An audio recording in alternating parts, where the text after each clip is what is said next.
Good morning, everyone, and welcome to today's meeting of the London Assembly Budget and Performance Committee. Can I ask everyone to make sure that your phones, let me just check mine, turned off and switch to silent mode to avoid any interruptions. Before we get to our main business, let me just do a quick bit of housekeeping.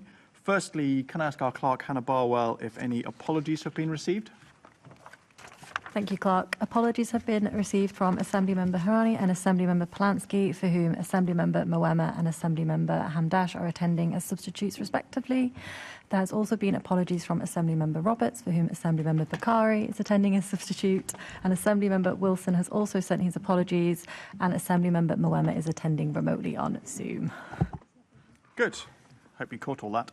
Can I ask the committee to note the recommendations set out at item 2 and ask if members have any other interest to declare? No. Good. Can I ask the committee to confirm the minutes of the meeting held on the 1st of June 2026 to be signed by me as a correct record? Agreed. Good. And can I ask the committee to note the ongoing actions arising from its previous meetings and the additional correspondence received? Noted. Good. That now brings us to our main item this morning, which is the GLA Land and Property Limited. So if I could my notes are missing half the people. I'll have to hope my eyesight is keen. So if I could welcome our panel of 4 people this morning. We have David Bellamy, who is the Mayor's Chief of Staff. We have Tim Steer, who's Executive Director of Housing and Land at the GLA. We have Sarah Burt, who is Interim... Oh, it's written down here. Here we go. Commercial Finance Director, GLA Land and Property. Is that correct?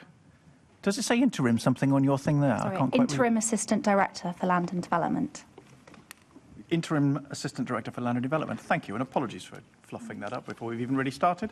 And last but not least, Adam Barrett, who is Commercial Finance Director, GLA Land and Property Limited. Good. Well done.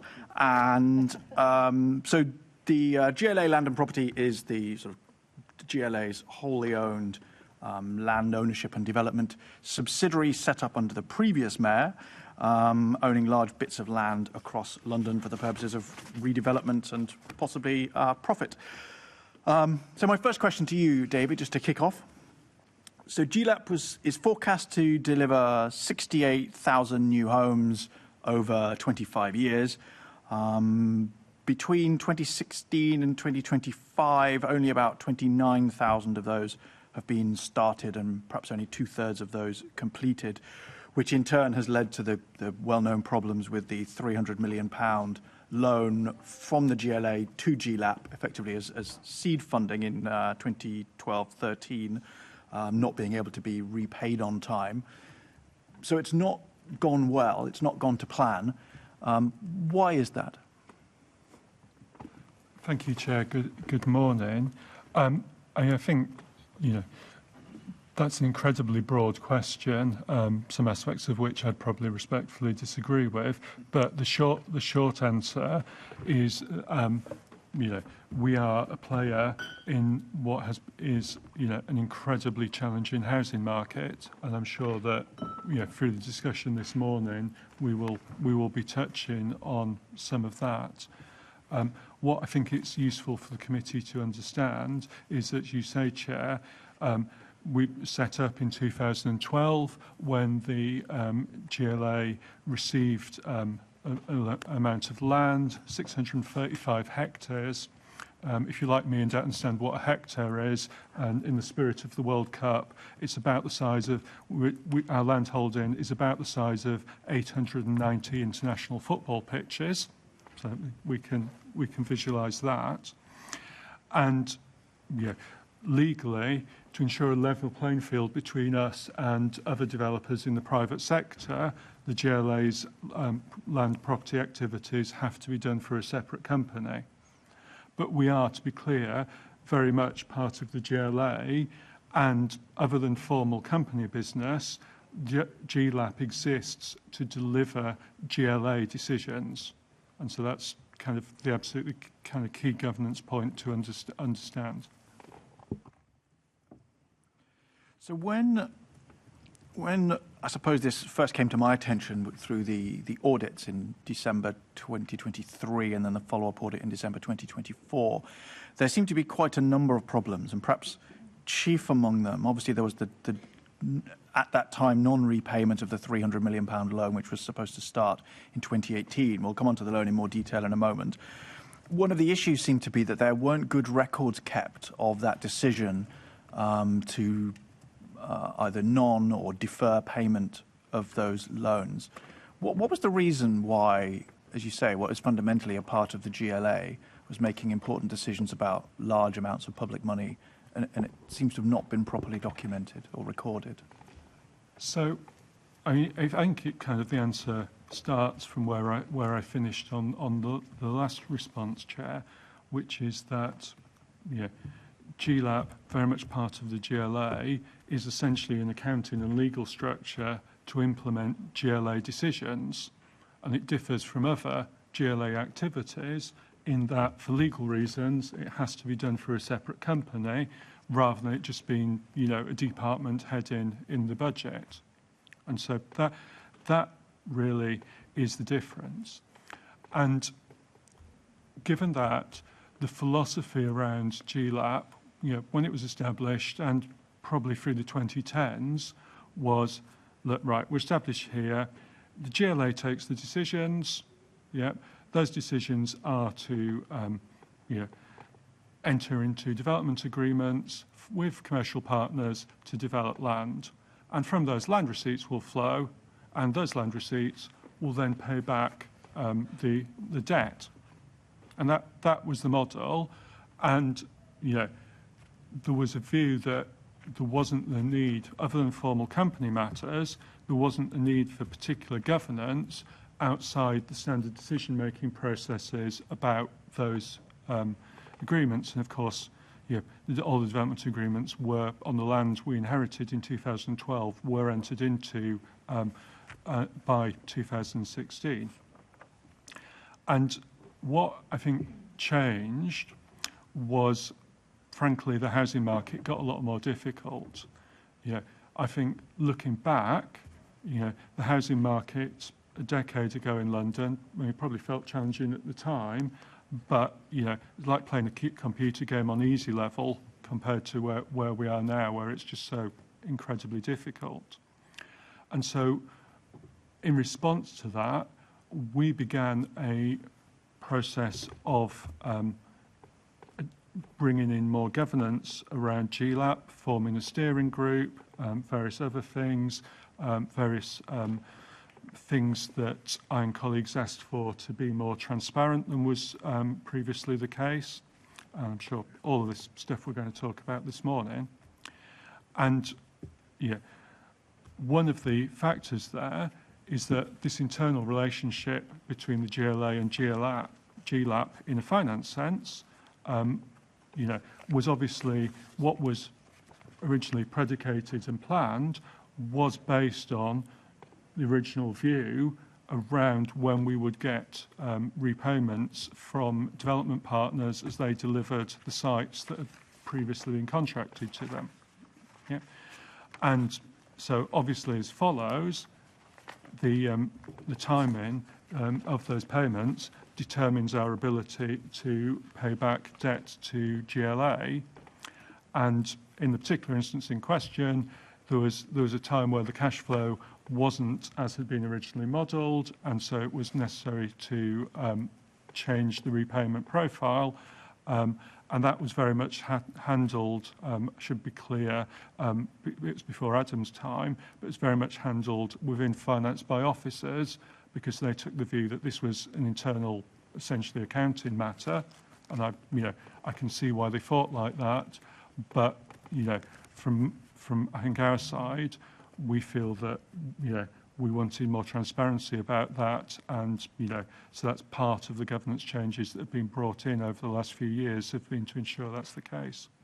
But that GLAP steering group you just mentioned, that was one of the points that the auditors picked up in 2023, was that there were no terms of reference, minutes of meetings were not being taken showing decisions contained within the actions are not formally signed off. Those were the actions that the auditors picked up in 2023. So if the purpose of the steering group was to make things a bit more formalised and a bit more structured, not having terms of reference and not having minutes explaining the decision seems like a bit of an oversight. We were in a process of, like I say, the model that was put in place when GLAP was created and seemed appropriate through the 2010s when life was more straightforward. That model, we concluded wasn't more appropriate, and we were in the process of improving our governance to do that. The points the auditors made in their audit, which still gave adequate assurance, it's important to say, were things that we agreed with and were very much things that we were already trying to do. And they were delivered as I would have expected in the months ahead. The auditors came back and looked and gave us substantial assurance. Sorry, so really, Chair, what you see is a journey we've been on to increase the governance around GLAP, increase the transparency around GLAP, in response to the realisation that we're in a more challenging place than was envisaged when GLAP was set up. Sorry, just on the timeline then. So when was the steering group set up? What year was that? 2021. Yeah, 2021, the steering group was first established. Okay. And it was initially resourced in a secretariat sense out of Housing and Land. But you're forgive me. So 2021, you set up a steering group, and then in 2023, so 2 years later, this is not a couple of weeks after you were still in the process. The story you've just told us is that this was a new thing, and you were in the process of setting it up. But you were 2 years in when the auditors came along and said you've got no terms of reference for this steering group, and you're not keeping minutes of the meetings of this steering group. And it was only then that you said, oh yeah, we probably should do that, shouldn't we? I mean, I suppose one of the themes that I think might come out this morning is that it seems like this is not going well, and it's one scenario is that it all just was a bit out of sight, out of mind, and the fact that you went 2 years on this steering group, which was set up for the purposes of getting a grip, but there weren't terms of reference for it. The auditors talk about, people weren't necessarily clear what it was for or what they were doing on it, and no minutes kept of the meetings, notes of decisions, but not explanations of why these decisions were kept or what was discussed in the meetings. And you've sort of just given us an explanation that it was a process, it was ongoing, but 2 years is a long time. That's half a mayoral term for no one to realise that this was meeting quarterly, I think, wasn't it? For no one to realise that maybe we should have some terms of reference, maybe we should keep some minutes. I think firstly, it's very important to say that what is GLAP steering group? Well, it is entirely advisory. The decision-making process around all our land holdings is taken through the GLA's decision-making processes, which are very formal, very clearly documented in mayoral decision-making in the GLA, and have all the proper inputs and documentation. Yeah. Equally, GLAP directors have always taken seriously their responsibility as company directors and things around the running of the company, and we work very closely with our legal colleagues who provide the company secretariat function. Yeah. What we are talking about in terms of GLAP steering group is the forum in which we essentially discuss and provide advice into Housing and Land colleagues and the GLA decision-making, then into the GLA decision-making process. And because of that advisory nature, it wasn't, the focus has evolved through time, and initially was very much on talking about particular schemes and things that we need to talk about, and through doing that, saw the value of what we're doing, and we began the process of formalisation.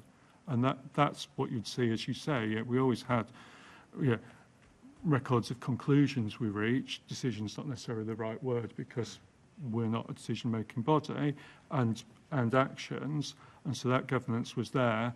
And over time we've done more and strengthened that, and indeed, we're a much more active forum now as the challenges in the market have increased, and so now we're a monthly forum, whereas, like you say in the start, it was just quarterly. And so, in response to how the housing market has changed in London, our approach and structures have changed in response to that. So when you were sitting in those meetings, though, because you're a director of the obviously you sort of have two hats, really. You've got you're a GLA officer, also a director of the company. I think you have been since October 2016. Tim, obviously you're also a director of the company, the Deputy Mayor Tom Copley, who unfortunately declined to come this morning, perhaps he's doing something else, also a director of the company. So I'm just trying to understand, when the three of you, or whoever the predecessors were in your roles sitting in that in those informal steering group meetings, presumably you were also effectively acting as directors of the company. So we need to be very clear that obviously we're directors of the company all the time, and we carry out our director duties, and we do that through board meetings, which we convene on the basis that we need to, and those are very formally handled with the company secretariat, which is part of TfL Legal, and so absolutely all the right processes are in place around that. Let's say, beyond that, decision making is the responsibility of GLA, not GLAP.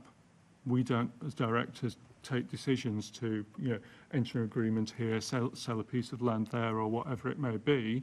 The GLA takes those decisions, and so the purpose of the steering group is it's not a decision-making body. It is a forum to bring us together as part of the GLA's processes, because we have to recognise that in the state of the market we face, not only is each decision individually important, but also collectively potentially consequential. And so, yes, we're GLAP directors, but we're meeting, and the GLA CFO is in attendance as well, to really try and take a GLA perspective on this, because it's the GLA that takes the decisions, it's the GLA that stands behind the consequences of those decisions, and fundamentally it's the GLA that appoints us as GLAP directors, because we have to have this separate legal body to carry stuff out. Okay, Assembly Member Hamdash. Great, thank you. I do have just a technical question. So GLAP inherited 630 hectares of land in 2012. Do you have a sense of how much it still owns and how much has been disposed of? And even if it's just kind of ballpark figure. I'm happy to take this one. In terms of what has been delivered since 2012, which is when we were first set up as GLA Land and Property, a total of 20,465,000 homes have been completed on our land. Most of those sites are in contract with development partners. They are large brownfield sites which are phased over a significant period of time. As we mentioned, 68,000 homes is the totality of our programme. That's of what has been delivered, as well as what will be delivered over the next 20 plus years. Therefore, we dispose of sites in a periodic fashion as development comes forward. So yes, 635 hectares is the totality of our land. That comprises development land as well as non-developable land. For example, that also includes 100 hectares, which is the Royal Docks outside of City Hall. I don't have the exact number in reference to that 635 in terms of what has already been disposed, but from those statistics you can understand what has been delivered. So that's broadly 39% of our programme relative to what is still to come in terms of development of homes. I'd appreciate if that could get that figure written down when you do have it to hand. That would be great. Thank you. Thanks. Assembly Member Clark. Yeah, I'm just wondering, how does the City Hall Developer Investment Fund fit into GLAP's role in delivering housing and regeneration objectives? Shall I come in there? The City Hall Developer Investment Fund is based on £324 million, which we've been allocated by government as grant. And it's entirely separate to GLAP, so it's equivalent to our previous land fund, Mayor's Land Fund, where we had some funding available from government and were then able to put that funding out into the market in London. Now, GLAP has an interest in City Hall Developer Investment Fund. Some of the development schemes which are happening on GLAP land are looking for funding for different elements for infrastructure investment or similar. And so GLAP and its development partners have been looking at the potential for City Hall Developer Investment Fund to fund some of that, and have actually been putting bids into the current bidding process for City Hall Developer Investment Fund. And those GLAP-related bids are being assessed alongside all the other bids which have come in, and we'll soon see in the next few weeks which of the GLAP-related schemes have been successful in being allocated funding. I can also add that GLAP is a vehicle for the GLA's commercial investment to third parties. So there'll also be a role through City Hall Developer Investment Fund where there are commercial investments made to third parties, that those would be transacted through GLAP, serving the function of the GLA. Okay, moving on to our first substantive section, we've got income model and financial expectations. Assembly Member Hall. Thank you. Good morning. Can I just ask, going back to that first question, David, I was so surprised when all this came around in 2024 that you were involved in something that hadn't got proper records kept, because you know how highly I think of you, and I was surprised that that was the case. Do you actually think now that there is proper governance of it, GLAP? So, to be clear, I've always thought there was proper, from a company perspective, I've always thought there was proper governance of GLAP. The question was how best, in this very complicated housing market, to what is the appropriate governance to bring in that is not decision making, because it is not. Decision making is carried out by the GLA, not by GLAP, and that's a very unusual situation. And the question was, well, what do we, as a group of officers, GLAP directors, a couple of relevant others, coming together to discuss these issues that ultimately will get put through GLAP books in many cases, but is not a decision-making forum. What is the appropriate level of governance? And it's completely fair to say that our thinking on that has evolved broadly as the housing market has got more challenging. And the decision that was made about loan repayment was absolutely carried out within the GLA's finance regulations, and was done in a proper way. But I think what it did show was that it highlights the challenges that we're facing in terms of the London property market and the impact it has on us, as it does other partners. And so it pointed to us that we needed to get a bit more transparency on what officers had the authority to do, but we wanted to know about it, and so obviously that's something that we addressed. Okay, so the GLA makes the decisions. Who is responsible within the GLA for making all the decisions? So under mayoral decision making, the main decisions will go to the mayor. Beyond that, there will be a delegation to Tim as executive director, and in some cases beyond that, there may be delegations to particular senior people in his team. So who has oversight of that? Because we question people on decisions that are made. We don't seem to be able to question anybody on what happens in GLAP, because it's sort of arm's length. Well, I mean, I'm going to challenge respectfully the premise of your question, because you have the ability to do it. You're literally doing it now, which is, and I welcome it actually. As with all GLA decisions, they're properly documented, proper process, and when taken, published and available for scrutiny. And as everything else, we have, if you like, under the mayoralty, appropriate processes for oversight of all of this. GLAP steering group is an important part of that, but there are wider delivery mechanisms that look at GLA group housing delivery as part of our programme to build more homes in the city.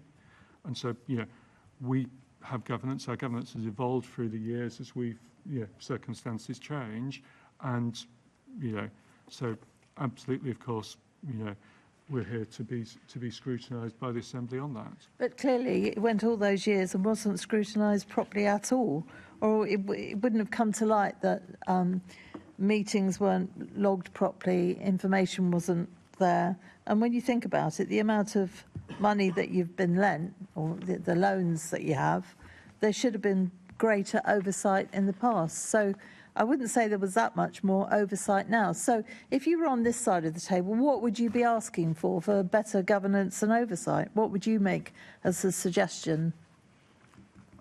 It's an interesting question. I mean, what I would say also is that, let's say, fundamentally this is about the GLA, and GLAP is the legal vehicle through which its decisions are carried out. And so if you want to look at financial processes and financial risks, then you want to look at that GLA level. Land and property is clearly an important part of that because, it is inherently a risky and cash-intensive activity. The GLA has, chaired by the CFO, its officer level, I'm not involved, a financial risk oversight board, which is there to look at all forms of financial risk. And, I think, obviously, we are in the process, Mayor, Assembly, and recruiting independent members to recruit a audit committee for the authority. And so looking at significant risks is something that I absolutely see that the audit committee will be over. And so I think really the Assembly has, as it has always had ever since 2012 when the GLAP was set up, the ability to hold a session like today. But beyond that, I think the answer is in our creation of the audit committee. Okay, well, I'm sure we'll come back to it. Thank you. I'm not quite sure you answered it, but I'm sure we'll come to it later. I'll go into the income model and financial expectations. So, Adam, if I can start with you. How dependent is GLAP on continued GLA financial support? Okay, the current business model is funded from land receipts. So other than passing through loans that the GLA has taken decisions and GLAP acts as the commercial entity that on-lends to other housing organisations, so those are back-to-back transactions. Those are funded by GLA loans, often through the Housing and Land Fund or through future City Hall developer resources. But the operating activities of GLAP itself and its ability to repay the debt that it's borrowed is all funded from land receipts and without GLA direct support. And so is the current GLAP delivery model financially sustainable over the long term then? Yes, that's the current forecast. So we forecast out for 20 years in the annual business plan.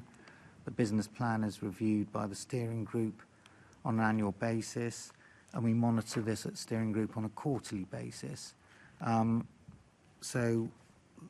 Is that published?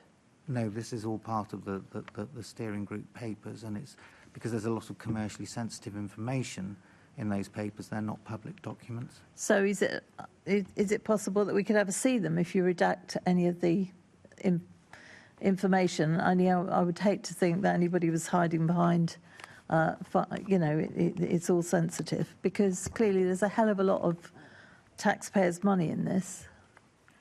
So, I mean, our attitude around the business plan is that it is overwhelmingly very commercially sensitive, and we are very mindful about the risks around the commercial counterparties that we deal with, and obviously the business plan sets out our approach to those sites, approaches we might be taking in future negotiations with them, issues that we need to be mindful of that we don't necessarily want to draw to their attention.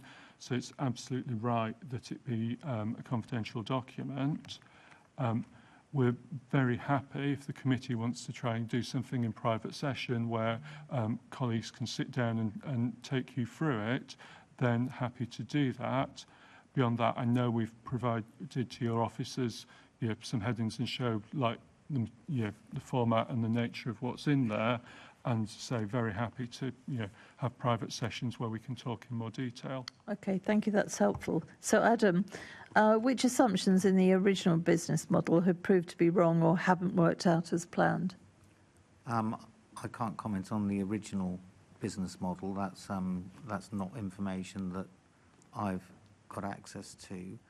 What I can say is that we look at a range of assumptions when we're preparing the business plan for steering group. We look at that every year. We revise those assumptions based on the current economic environment.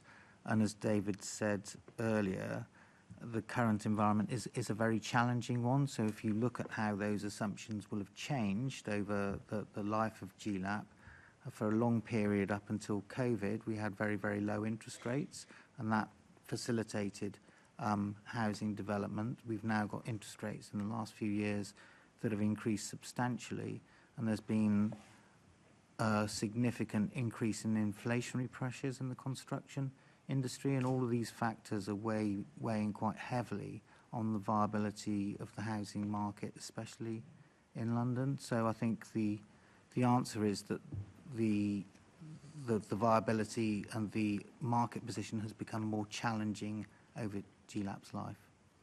Yeah, we keep hearing how challenging it is, but obviously we don't get to see the detail, do we?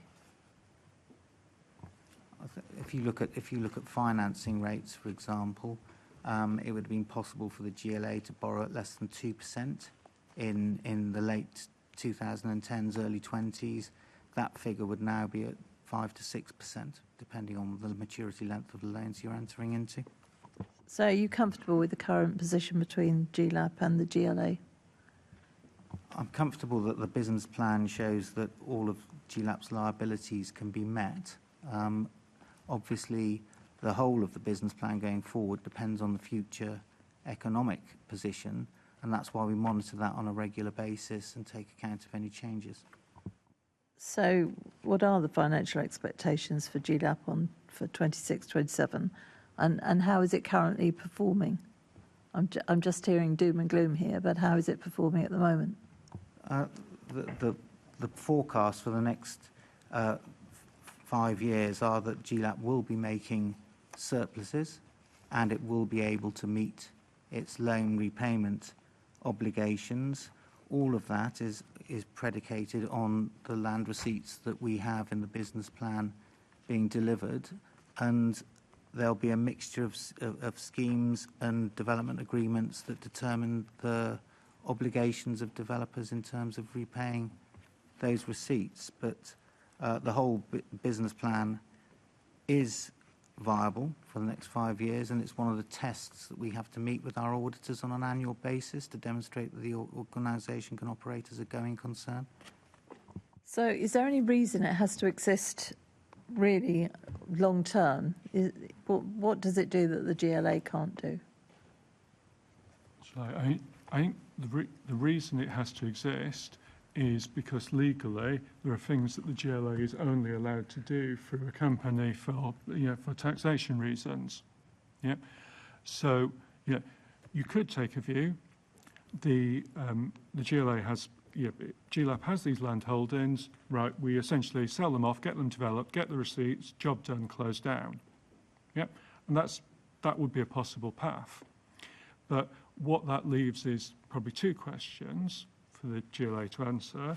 One, does it want to be involved in other land holdings and help, take ownership, perhaps of, taking land from others in the public sector? I'm thinking about OPDC, as I say, this in the way they do there, and, bringing forward schemes where, the public sector has advantages in doing that the private sector does not. Secondly, the point Sarah was making, that there are certain commercial transactions the GLA wants to make to support private housing delivery, and legally those have to be done through a company. So again, it's absolutely the GLA's business, but it passes through GLAP in order that we have the appropriate legal and taxation treatment. And so, to give the Mayor the ability to do things like that in future, I'd submit you're always going to want a company to do it. Okay, and the Mayor's quite happy with the way it's going, is he, at the moment? The Mayor is, as ever, keen that we, and I'm sure he and all members of the Assembly are in as one on this, keen that we deliver as much as we can, particularly housing and affordable housing, as quickly as we can.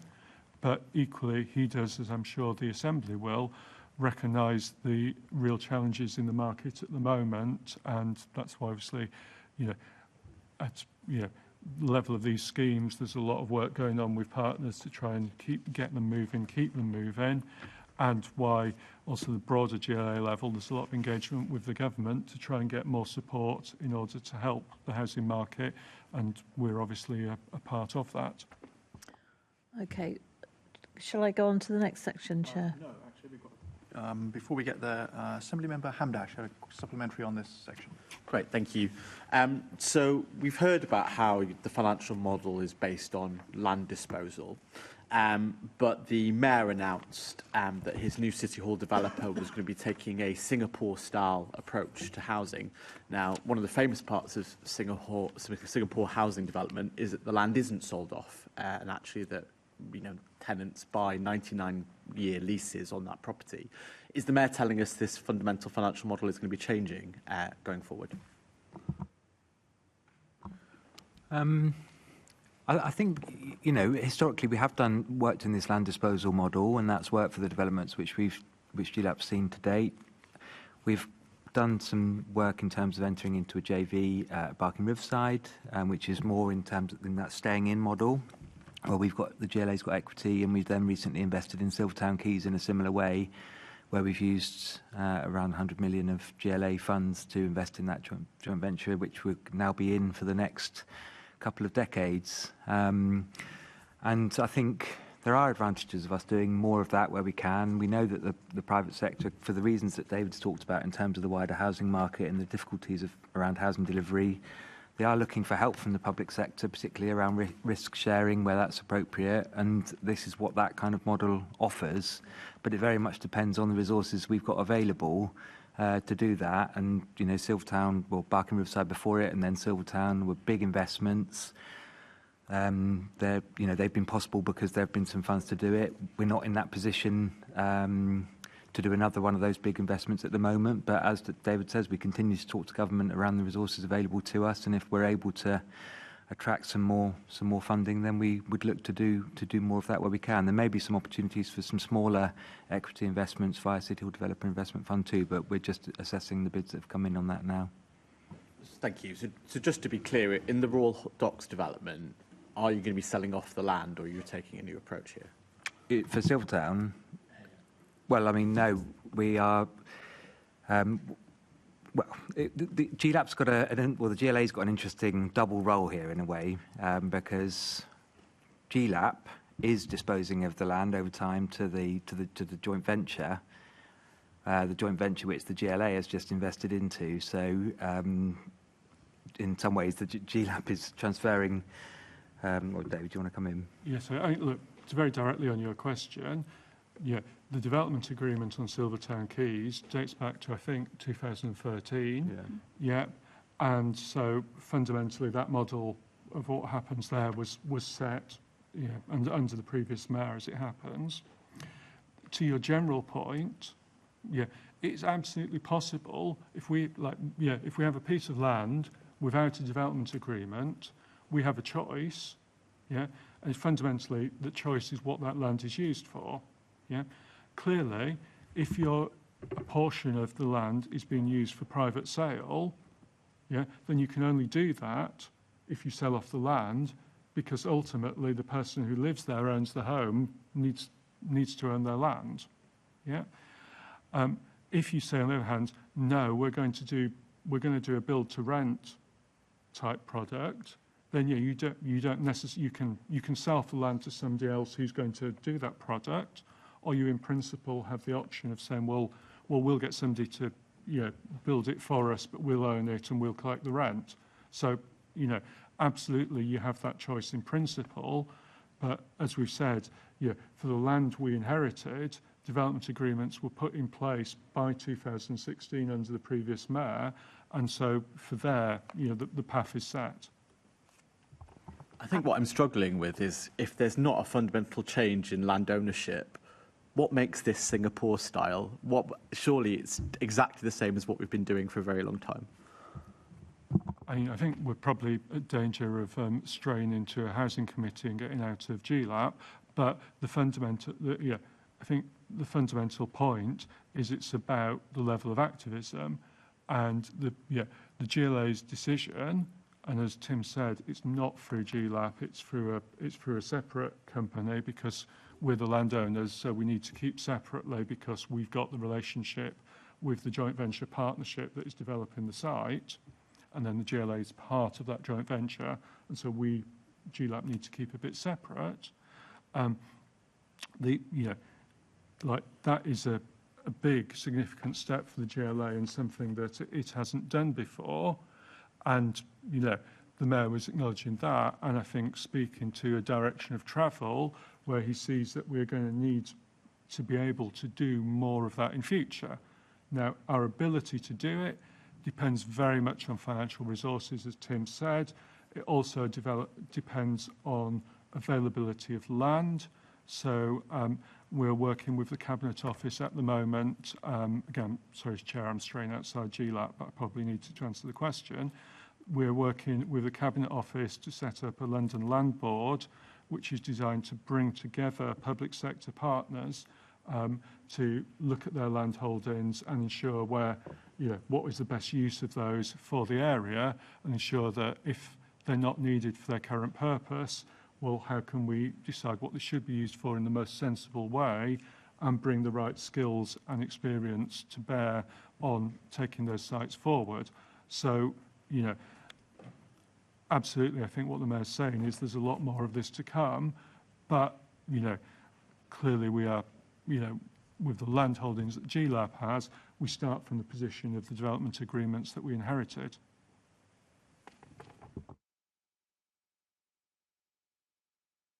Sorry, I wasn't sure if you'd finished. Yeah, that sounds like maybe it was more of a sound bite than an actual plan. Assemblymember Georgiou. Just two things, David. Fundamentally, I don't agree with your premise that because someone buys a lease on a site, they need to own the freehold on that site. That's fundamentally not true. And I hate leasehold, by the way, for what it's worth, but that's number one, that's not correct. Number two, just what a bureaucratic answer. What do we need a land board for? Can't someone in your team just go through land registry, check who owns the land, reach out to them and say, this is what we've got to do? What we've got to set, this country is just packed with boards and committees and just rubbish. Just get on with it. Just go through the list. Who owns the site? Guess what? Tim over there, pick up the phone. Hello, you own this site. Can we work with you to build on it? Why do we need another layer of bureaucracy? Okay, so on your 2 points, firstly, the point is, we tend to sell, and Sarah or Tim may want to say more in detail, but we tend to sell long lease. So, we keep the freehold. On your second point, absolutely, I would expect that Tim's team have, working with borough colleagues, have a good understanding of where there is vacant brownfield land, and that is all, it pulls together into the London plan process, for instance.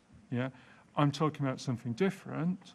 I'm talking about engaging with public bodies and saying, well, right, have you got land where, the use of that is coming to an end?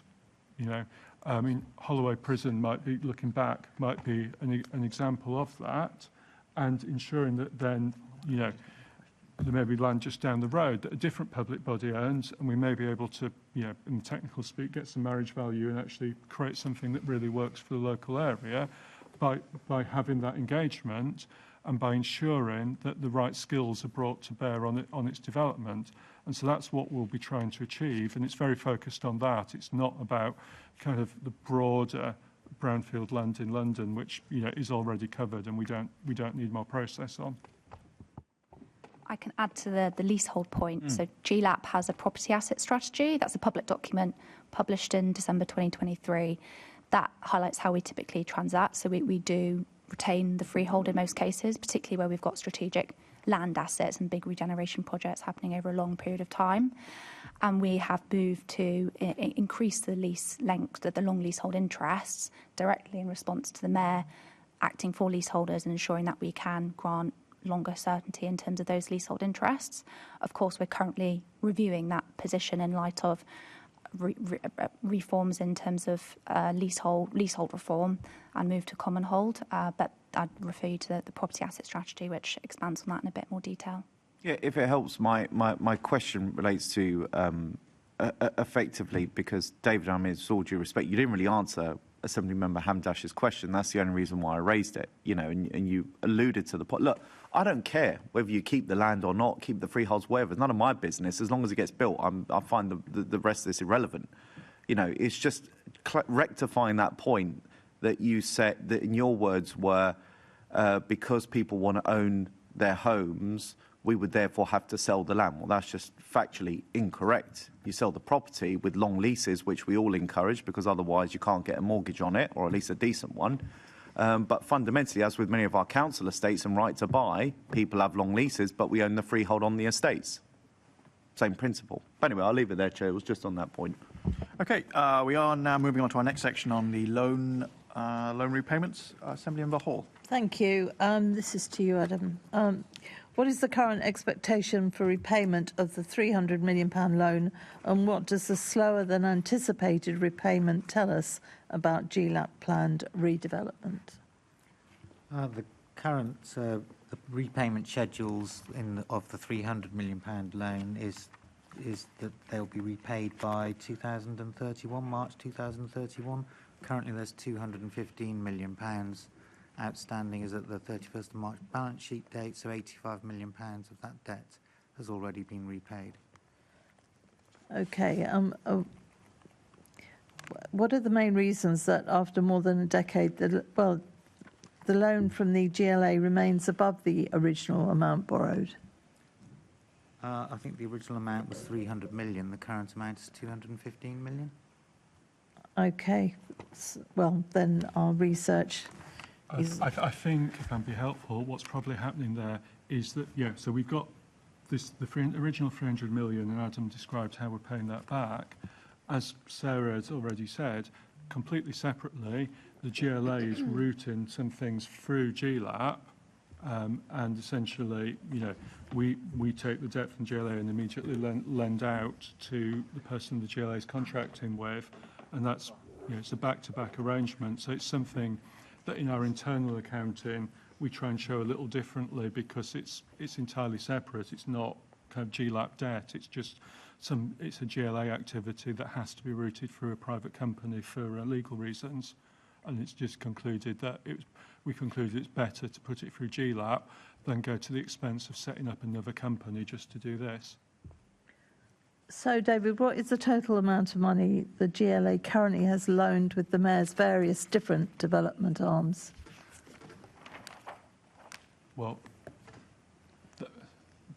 that's a much broader question than GLAP, isn't it? Yeah. So, thinking aloud, the GLA lends money to LLDC, to OPDC, and to OSDC. And so, obviously, we have the annual budget process. The committee has all those figures. We don't have, unless Tim can think of anything that I'm missing, any loans from the GLA to places for London on the TfL side. So really, it's GLAP plus the Free Development Corporations. Do you know a ballpark amount, because that must be pretty hefty? Have you any idea? Very ballpark. And so the big one is LLDC, where the loans are currently about £500 million, the majority of which, given that we're here talking largely about housing, it's important to say is not about housing, but was about the cost of rebuilding the stadium following the Olympics to turn it into a venue that could be used for football outside the summer athletics season. And that's the vast majority of that cost. OPDC and OSDC, I'm reluctant because I'm doing this off the top of my head, but from memory, we're in the region of about 150 million for each of them, I think. And that's the, in OPDC, that's very much about the land acquisition, as we pull together the land in order that then the comprehensive redevelopment of the area can proceed, and that's a very conscious strategy to de-risk that project and make it attractive to the private sector, which is why when we have the tender process for the master developer underway at the moment. And then Oxford Street, I think this committee talked about in March, so it's probably familiar there. The GLAP loans that have been passed on to third-party developers are 212 million at the end of March 26. So that is additional to the core loan funding that was originally taken on as part of the setup of GLAP. So the assets and loans of the legacy organisations were passed over to the GLA. Okay. I mean, in March 21, the borrowings from the GLA on GLAP stood at 583 million, and then it reduced to 370 million in March 2025. So what drove that reduction? Because that's quite a substantial reduction. There will be loans that are being repaid by organisations that GLAP has on lent to. If I look at the loan schedules in March 25, we repaid 23 million. The refinancing that you referred to earlier that took place in 23, those loans were repaid in March 25. So that's 46 million pounds of that. Yeah, so we, to your March 25 point, we got ahead of schedule on repaying back the 300 million pound loans, and then you just have these separate commercial transactions which are, say, are routed through our books. I appreciate those two separate things going through make the headline figures a little hard to follow.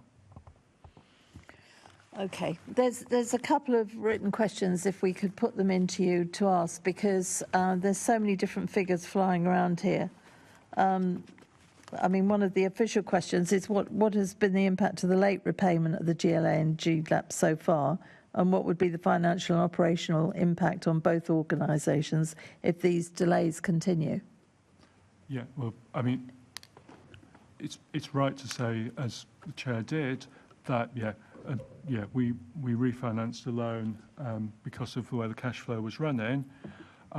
We then paid that loan ahead of schedule on the refinance, so we were ahead of the game, and the remaining debt taken out a while ago is at a low interest rate, and so from a GLA Treasury Management perspective, this is not something that will cause them any particular concern because it is such a low interest rate, and so we absolutely intend to repay according to our plan, as Adam said, but it's not, and obviously GLAP bears the interest costs and pays those to the GLA, but because it's so low interest rate, it's not a major factor in our finances.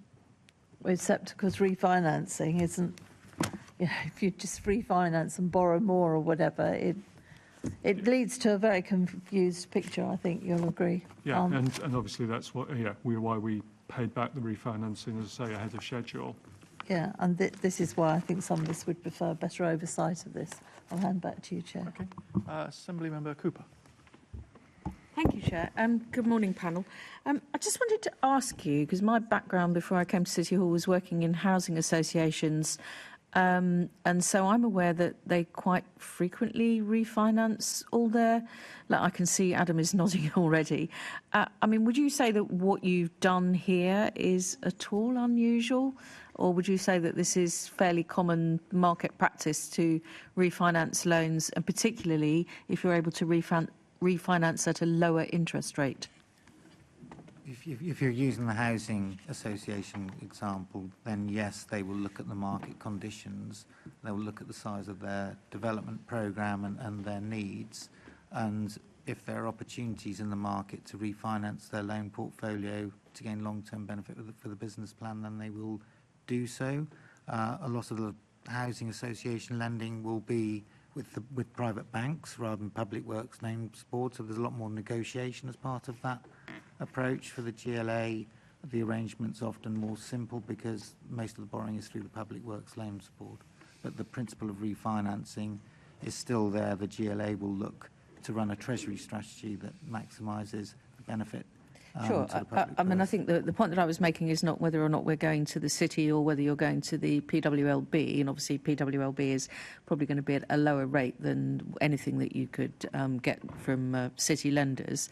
But it was more the principle of refinancing and whether there's anything financially unusual about this process, or whether it's just something that, I mean, housing associations tend to be the social housing developer. As of this, well, since the 1989 Housing Act, they've sort of taken over from local authorities or indeed us or anyone else in London. So I just wanted you to confirm that this is not an unusual, practice, completely normal practice. Should be doing to maximise the financial. Is there anything unusual that you've done in terms of the financial practices here? I think refinancing is absolutely normal to deal with the financial circumstances of an organisation. The issue where it does become more concerning is if you fundamentally can't afford to repay loans, and that's going to be a long-term problem, then obviously that is of concern. Okay, but in our papers, I think I've seen that there's an audit report that says GLAP is on a going concern basis. Okay, thank you, Chair. So regarding the point about it being a concern that you can't repay loans, so the original loan schedule, the 2012-13 loan schedule, had repayments starting in 2018. You weren't able to start repayments in 2018. I'm not sure about the exact position in 2018, but looking at... I'm certain about it because I checked the original mayoral decision. The repayments were supposed to start in 2018. How GLAP's finances work as an organisation, its main income sources are land sales. Those can vary significantly over periods, depending on how development schemes progress. Yes.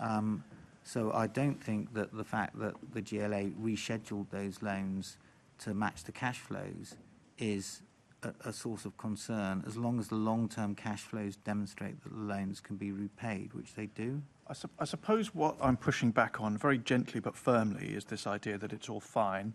You did say that it becomes an issue if you can't repay.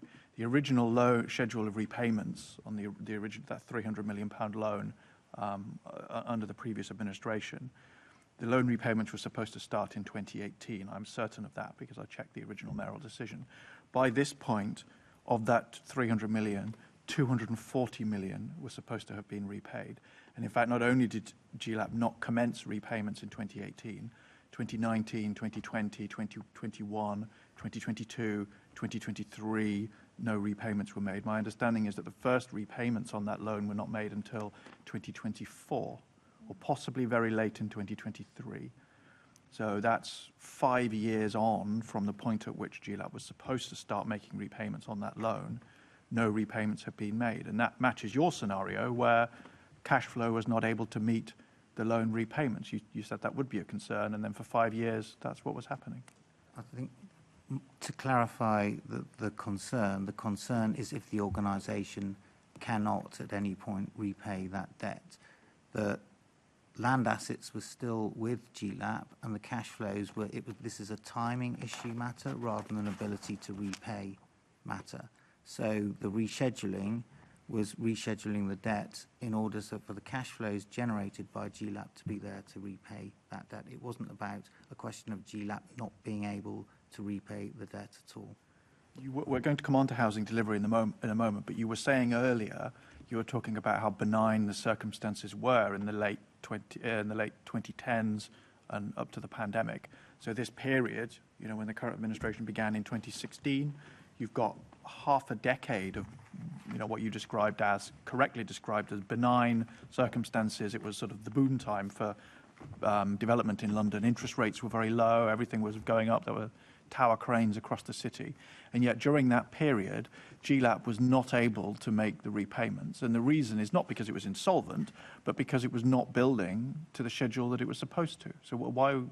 We'll come on to building but in a moment, but I just want to be clear that is what happened while we're on the loan. That's why the loan repayments were not able to be made for 5 years.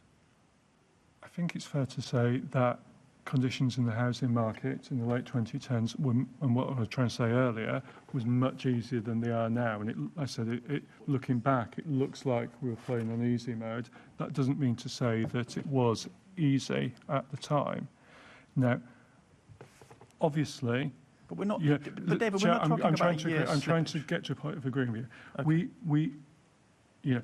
Obviously, the housing delivery and the land repayment from developers has not been what was assumed back in 2012.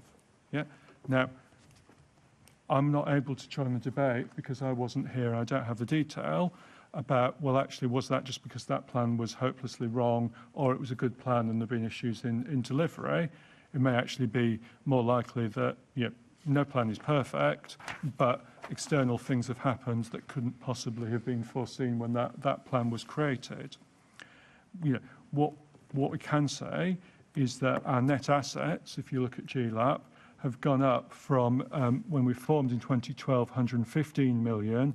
They're now about 251 million, and so in that sense, we've overall really moved forward and are in a strong position. But I agree with you. The fundamental story here is not about internal accounting arrangements within the GLA, between GLA and GLAP. The fundamental story is about a model which is about making repayments from development agreements previously entered into. And so it's one about delivery and where those agreements have worked well and where they've worked less well. Yes, I mean, I would say that the purpose of GLAP is not to have impressive asset value, it's to deliver homes for Londoners to live in, which brings us perfectly onto the next section, which is about housing delivery. Assembly Member Georgiou. Thank you, Chair. Tim and David, I'd appreciate briefer responses, as comprehensive as you want to be, but let's not drag this out. Given current delivery rates, are you satisfied that GLAP, sorry, this to you, Tim. Given current delivery rates, are you satisfied that GLAP is doing enough to support the Mayor's housing ambitions and responding to London's housing pressures?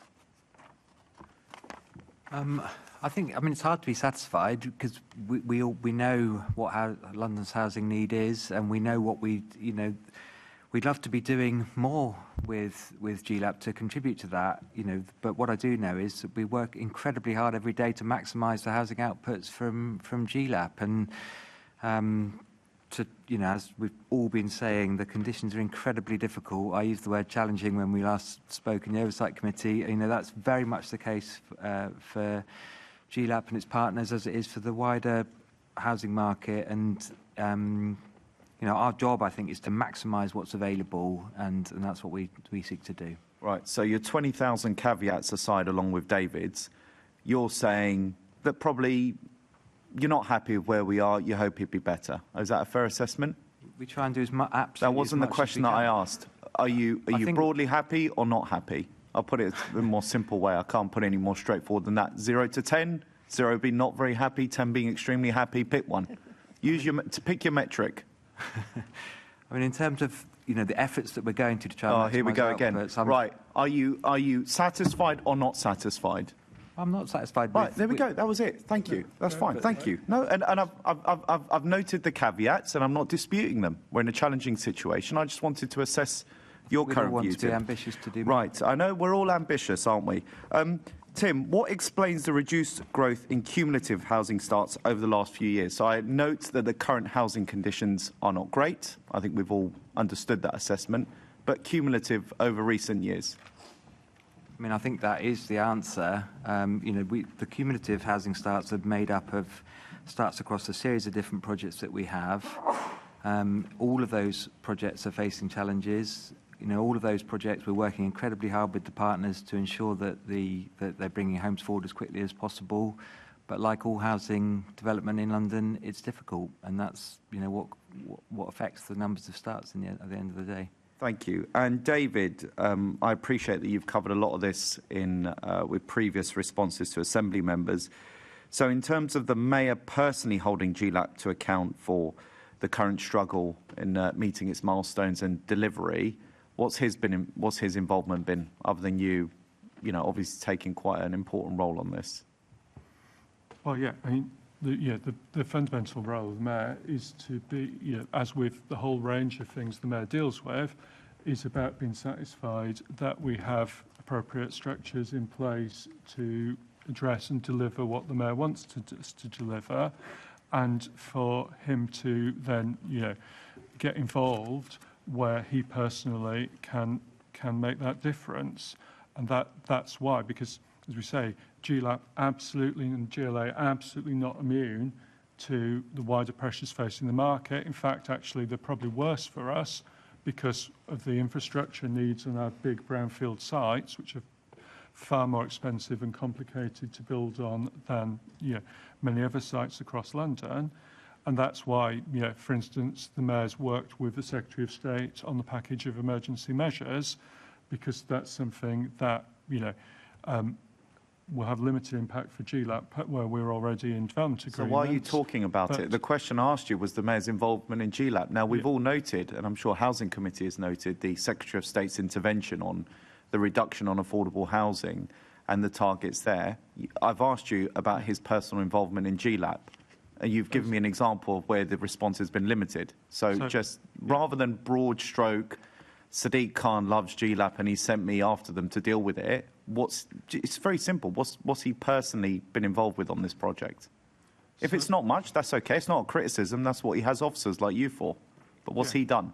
So his involvement would be where we need to escalate things to a mayoral level in order to get things unblocked. So one very practical example would be during the extensive, would be a polite word, negotiations surrounding the Silvertown Quays transaction, where he engaged directly with the Secretary of State in order to help get that unblocked successfully. So that would be an example. And so, the mayor, at a personal level, supports and helps us with things, and more broadly will obviously, as he meets partners going around London, support relationships in that sense. Good. Thank you for that response. Tim, when do you anticipate that the full 68,000 homes will be delivered, and what will be the average level of starts per year that will be required to achieve this? Sarah might want to just come in on the detail of the profile. Through the Building More Homes delivery plan, which the mayor signs off, he does set targets to GLAP per year. So last year, for example, we had a target of 1,000 homes. We did exceed that. So I think from that perspective, we can say we've done well. We achieved 1,139 starts at 40% affordable housing. Over the course of the next few financial years, we have further targets. So we've got 1,500 homes to start this financial year and next. So those are clear targets in the public domain, which we are reporting against in our annual report. Of course, then there's there's a bigger total that needs to be delivered, and that has to be forecast out. That very much depends on market challenges, and so the further ahead we have, that the harder it is to forecast. So, for example, that the bigger sites we have with development left to come forward is the Greenwich Peninsula, also Barking Riverside with Silvertown. Therefore, we're spanning that out for the next 20 years. So congratulations on both you and completely avoiding my question, because I appreciate that the mayor sets targets, doesn't be delivered. What my question was, what are the forecasts for how many need to be delivered every year to actually meet the 68,000 homes target, and when will that target be met? I mean, I think we know that it's going to take about 2 decades to get to those kind of numbers. We can't accurately forecast for that distance into the future. All right, well, you give me 2 decades. That's okay, fine, because by my numbers, based on 24-25 start figures, it would take GLAP over 100 years from now to deliver its planned start expectations, if we're taking full year 24-25. If you look at our forecast, so I mentioned 1,500 homes for the next couple of financial years, then for 2028 to 2029 beyond, we've got just short of 32,000 homes. Of course, the starts average over the past 10 years has been just short of 2,000. So it does ebb and flow based on the market. So you could you could look at that as your average and what's left to go. Okay, Thank you. Now, I did have a question about major developers pulling out of projects across London, in particular Berkeley and Taylor Wimpey. Now, obviously, they're two of the biggest developers in London and in the market. Now, you know, once again, we've heard about the whole challenging market situation. I don't think anybody's denying that. But the mayor has been in office for 10 years. GLAB has been on his books for 10 years. And so we've had, and I know this has sort of gone through with Assembly Member Garrett. So 24,000, I think, am I right in saying have been built so far? 24,000? Yeah? Are they starts or finishes? Yeah. Starts or completions, we have, in terms of what's been delivered, Yeah. Thank you, Tim. In terms of what's been completed since 2012, it's 20,465 homes. And then in terms of what has started, it's 26,469 homes. Okay, so all of that goes back to 2012. The mayor's been in office for 10 years. And so I asked myself the question, well, I guess I'll ask you since you're here. When will we stop getting excuses? Because as I say, you know, the mayor is going to destroy the Green Belt, along with the idiots that lead particular London boroughs. The government is having to reduce its affordability on private and public land. We know we have a housing crisis in this city. So therefore, perhaps, David, this might be a bit more appropriate for you. The 68,000 is nearly, well, 20,000 off, but nearly the amount that London is going to be forced to build by this new Labour government, 88,000 a year. I mean, is it not frustrating for you that we're sitting on this land? You know, you can blame the previous mayor as well, including this one, your own boss. Are you not frustrated that we've pretty much lost over, where are we, 14 years, nearly just over a whole decade of development that could have met a year's target? So we all want to deliver as much good housing as we can, as quickly as we can.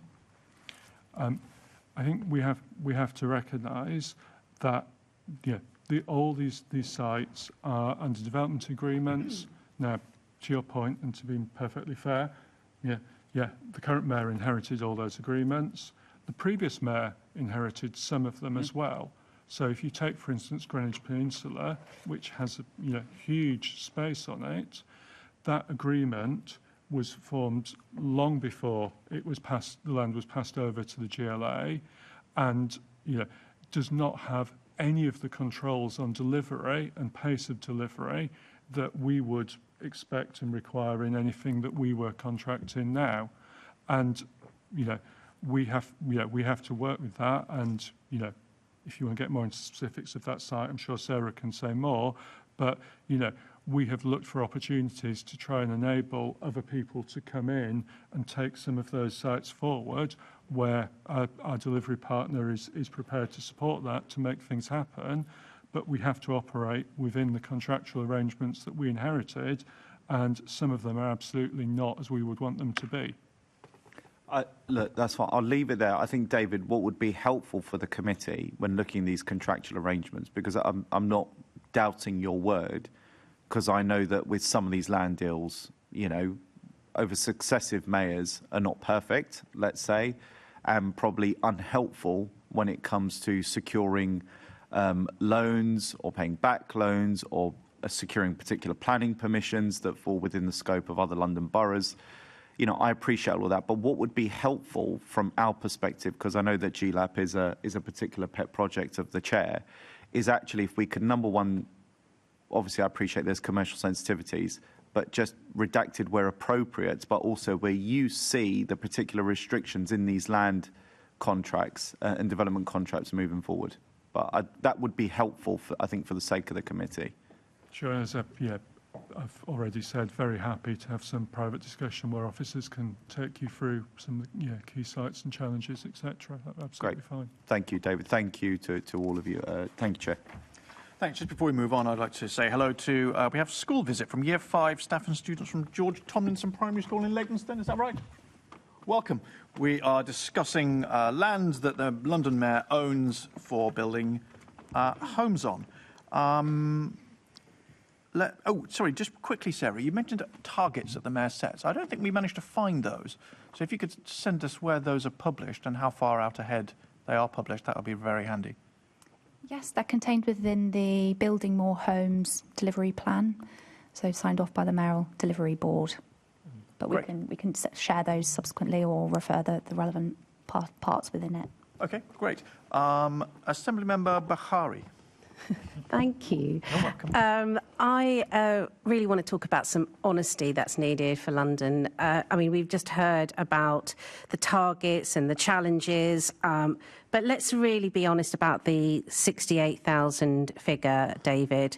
We've seen starts fallen from 2,364 to 622 to 382.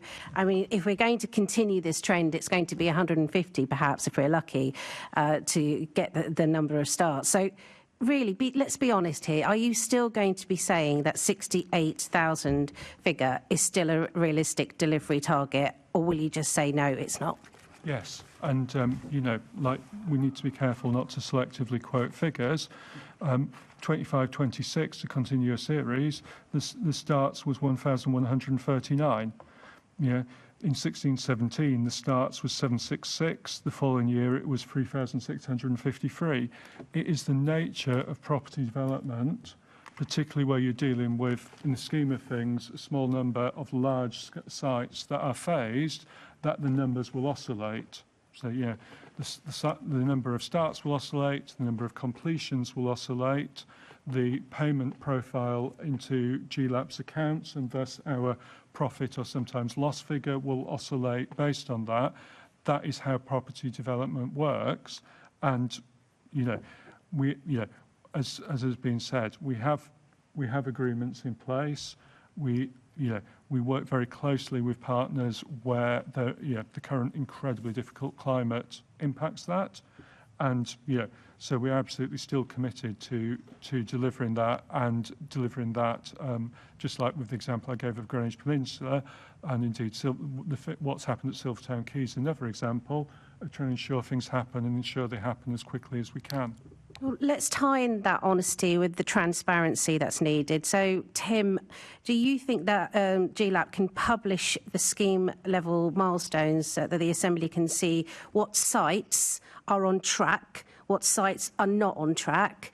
Because that's what we really want to see. We want to see honesty and we want to see transparency. And I want to make sure that those schemes are published publicly so that we could all see it. The whole of London should have access to this. Yeah, I mean, we have talked about the commercial sensitivities, and they are really real. You can very easily imagine a scenario where if there are specific scheme milestones and targets set, then we can be held to ransom by, commercial partners in negotiations, and so it's really difficult. But as David said, we can very much talk you through the schemes in a private briefing session, but it's hard to do that in public, as you're suggesting. Okay, I'm going to leave it there, but let's just push for this honesty and transparency, because I don't think London trusts the figures. If I could just add to that, we in the last 2 consecutive financial years, we have published an annual report for GLAP, and within that we give the overall targets, but we also provide more granular detail in terms of our key strategic development sites, what has been delivered, what is remaining to be delivered, so it's very clear where those homes are going to be coming forward, but also our strategy. So given a bit more high level in terms of, well, what is the future strategy for these key strategic areas? What are we going to be doing over the next couple of years to support that? As well as then that is expanded upon within our accounts. So we do as much as we can, and we are seeking to improve our transparency. We recognise that, and that's where we elaborate upon that within our annual report. Yeah, and obviously with that property asset strategy, etc., we've taken the decision to publish these documents ourselves because we want to be as transparent as we can be, and if there are things that we can do more of whilst respecting the commercial realities, we will. But something about, I just want to be very clear that we need to be very careful before we say things that impugn the integrity of officers. You absolutely can have faith in these figures, and it is not acceptable to me to suggest otherwise and imply that officers are in some way behaving dishonestly. Assembly Member Hamdash. Great, thank you. Where am I? Quick question from me. Are we on question 6? Sorry. No, it's not. Oh, there you go. Sorry. Sorry, the temperature's clearly getting to me. So given how the housing crisis has intensified in the last 15 years, it concerns me that the function of GLAP is to trade in a speculative land market. Do you think this is still a sustainable way to manage public land in the interests of Londoners? So I don't think our interest is to trade in a speculative land market. Our interest is in taking lands that the public sector has and getting it developed for the benefit of Londoners. And that's what we're here to do. As I think we've said, in response to Assembly Member Hall's questions, in the future, if we had resources and were able to bring in more land and do more, we would be up for doing that. But it's not about trading in a speculative land market. It's about trying to make best use of the land to deliver homes. And I probably should say it's not just all about homes either, because we have industrial land holdings as well. And we have things that we do for social purposes that we may want to come on and talk about. But it's not about speculative land trading. That's not what we're here to do at all. I'll just endorse that ambition for a future that looks different. I really remember when I was talking to the mayor about that model that Vienna has embraced, where a lot of land is in public ownership. It does strike me that does need a fundamental kind of reimagining of how we're operating right now. I'll pass back. Looking at some of the particular schemes, I think we've perhaps drilled into what are the factors, like the difficulties of brownfield land and requirement for infrastructure in addition to all the problems that everybody has everywhere else. Just thinking about some schemes in particular. Obviously, the two big ones are the Greenwich Peninsula, where, let me look at the numbers here. So yeah, 17,500 there should be, and it's about 3,500 started so far. And then you've got, obviously, Barking Riverside is the other big one. I think nearly 20,000, of which only just over 3,000 have started. Obviously, when we look at how far behind GLAP is, that's where the bulk of that laggardly build-out is happening. What are the particular issues there? And is there really anything at all that could be done on either of those sites to accelerate the rate of build-out?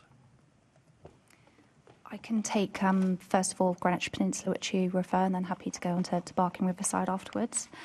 Yes, you're right that the master plan, which was consented in 2022, so we increased the density, but that increased up to just short of 17,500 homes, so it is significant. It was that deal was first entered into by English Partnerships in 2002. So it is very historic. We did inherit that from government, so that's an important point to make. Sorry to interrupt then. So that's 3,000 delivered out of 17,500 over 24 years then, that goes back to 2002?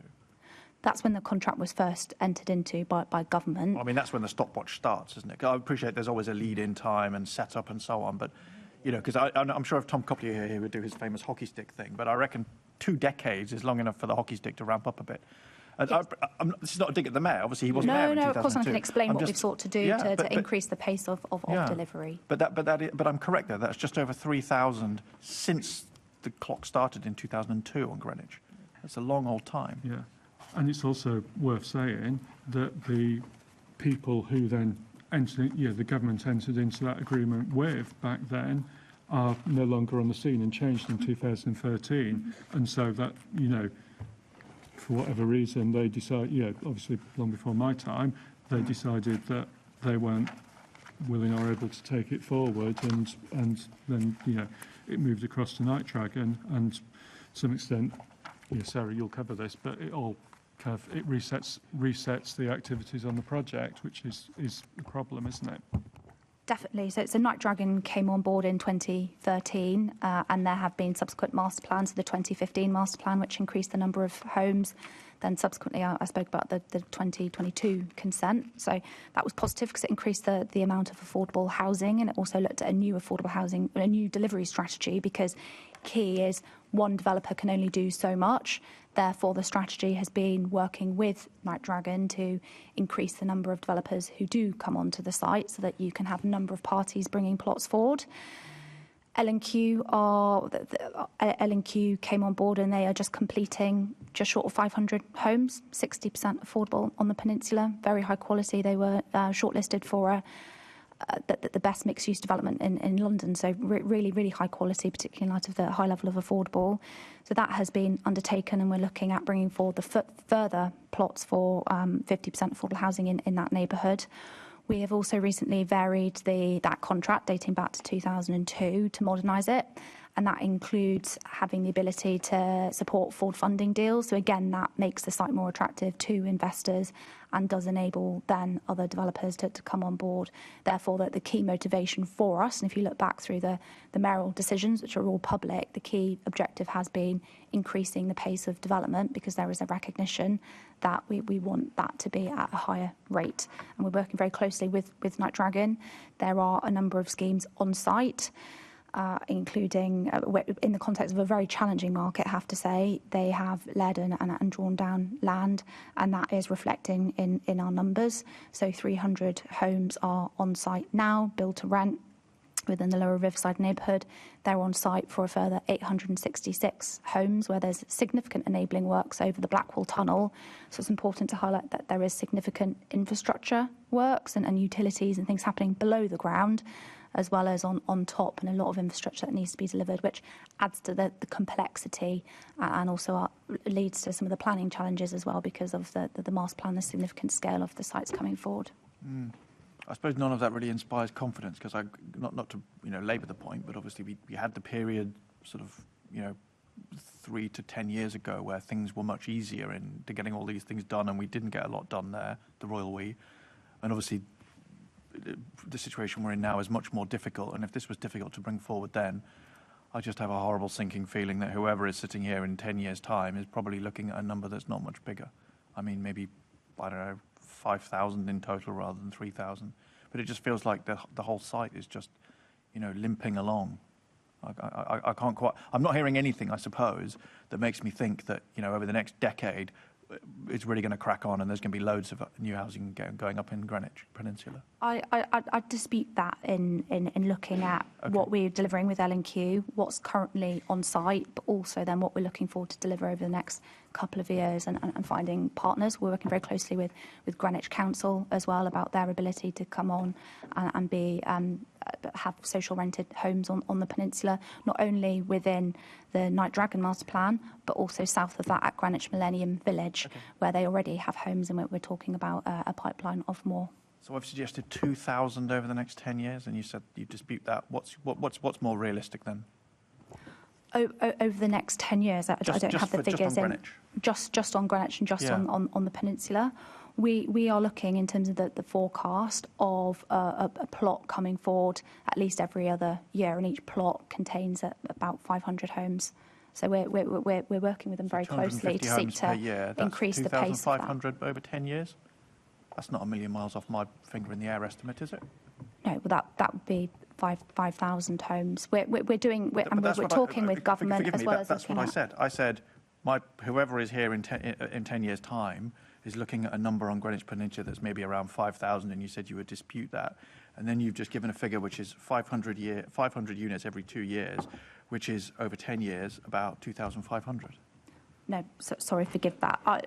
We're doing as much as we possibly can by bringing in those third parties. That also depends upon us being able to access support for infrastructure funding as well. So we have bid in through City Hall Developer Investment Fund because... So those are all words. I'm trying to get some numbers. And my finger in the air estimate was maybe in 10 years' time, there's about 5,000 homes somewhere there. Currently it's, 3,200 or so. 3,000, what's my figure here? 3,478, apologies. So 3,500 roughly on Greenwich Peninsula so far. And I suppose I'm saying, my pessimistic estimate is that we might get another 2,000 done over the next 10 years. And you said you disputed that, and you're shaking your head now.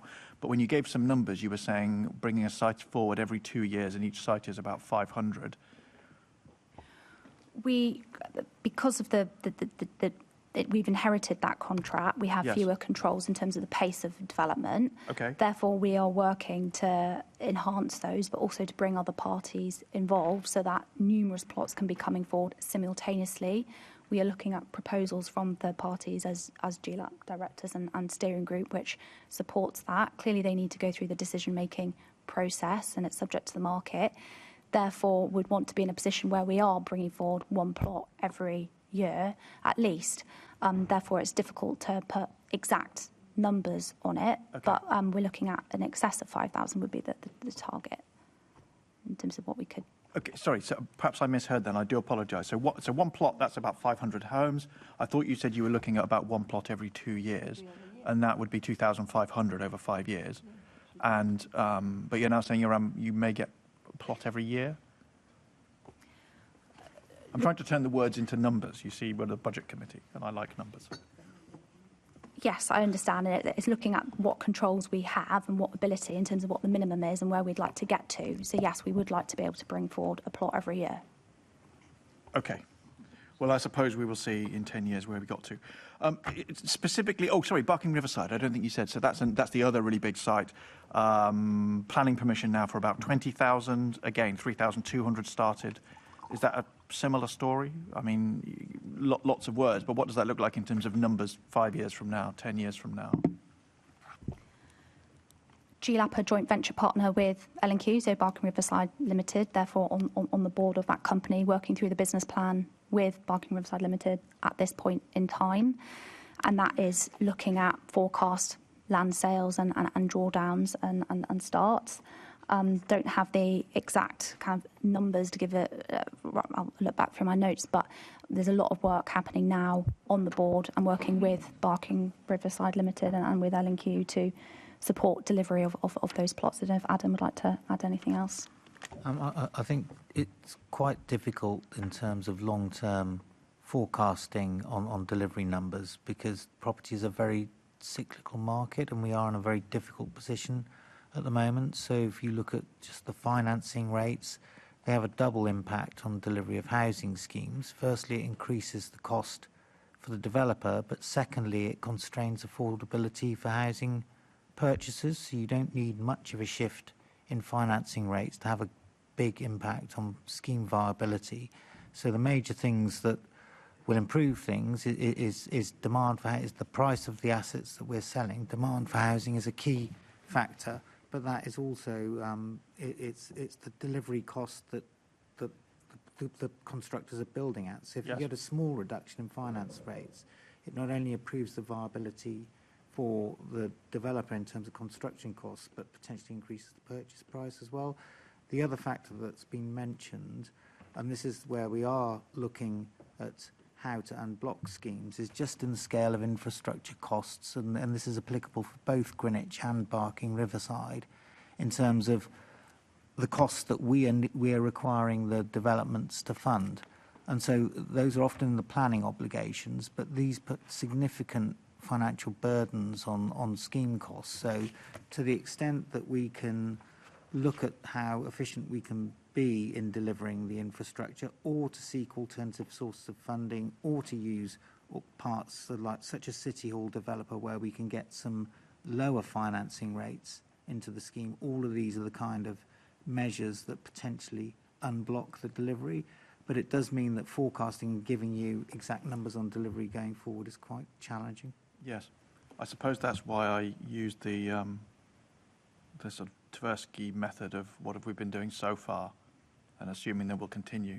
And people think that's too pessimistic, but optimism bias is a real thing. I suppose that's my concern, is we heard a lot of possibles. I mean, everything you've just said was true 10 years ago. Let me just quickly ask again about one more scheme. So the Stevenson Street, which is, I think, so far has only started about 20% of its homes. Barclay are the development partner there, and they've expressed, I'm not sure how to put it diplomatically, concern about what's going on in London and whether they feel able to continue operating in London. Are they continuing with Stevenson Street? Yes, they are. They're committing. We're in active discussions with Barclay regarding Stevenson Street. So we work very closely with them as our partner there. So discussions. So is it not underway and being built? Yes, it is underway and being built. Okay, so I just get slightly nervous when we're having discussions rather than... Oh, no, and that was, there was a case study within our annual report, in fact, demonstrating the progress that has been made with Barclay at Stevenson Street. Okay. Sorry, Tim, did you want to? Well, I was just going to make the general point, really, that, you know, all of these big schemes are kind of multi-phase schemes. So, yes, with Stevenson Street, we're absolutely underway in delivering on early phases, and we're in discussions with Berkeley around the later phases. But with all of these schemes, we know the capacity of the sites because of the planning permissions which are there, but it is genuinely difficult to forecast the pace of delivery. It's also, you know, I've talked before, and just to make the point again, that it's also risky for us to be too definitive about what we want to see in terms of targets for pace of delivery because of the commercial world in which we're operating. And, you know, we, in some senses, in some cases, we may have to wait. You know, if the price isn't right and the deal isn't right that's being offered, we may need to reject that and kind of wait for a better offer. From a commercial perspective, and we don't want to be in a position where, you know, potential partners know that we're under pressure to deliver to a certain timescale, and that kind of affects the commercial position that we end up being in. So that's just where we come back to that. No, I think all of that's very fair. But this is my concern. You see, when I look at, you know, the research that came out in the autumn from, say, Molior, talking about how across vast swathes of London it's just not really viable. Obviously, viable is not viable for us as much as anyone else. It's a factor of build costs and either rents or sale prices. And so that just makes me quite pessimistic about what will get done. And I suppose I'm expressing to some extent my frustration about the fact of so little being done over, you know, when the sun was shining, not so much hay was made, I suppose would be how I would put it. But just we don't have a time machine, so we can't. But and on that point, you know, what Sarah said about the infrastructure under the ground at Greenwich Peninsula is really relevant, you know, and it's the same thing at Barking. A huge stage of that, which was to enable the whole thing, was to get the station in place. It was a massive project in itself, a huge undertaking to get the finances for that together. But that was delivered and is in place and has been for a few years and has enabled some delivery. But, you know, they were really important early phases of that project. To, you know, these are complex brownfield sites which often need remediation and certainly have very significant infrastructure requirements before you can start building housing in earnest. And what we also do is work very closely with our partners. So you talk about Stevenson Street with Berkeley. So last year, the outline planning permission was revised, so in 2025. So that increased the overall number of homes, also increased the level of affordable. There's a lot of work happening with officers to optimise these schemes in line with the Mayor's ambitions under the London Plan, and where possible to increase levels of affordable housing. But of course, viability is a key consideration to that too. Okay, we'll come on to affordable housing, actually. Assemblymember Hall.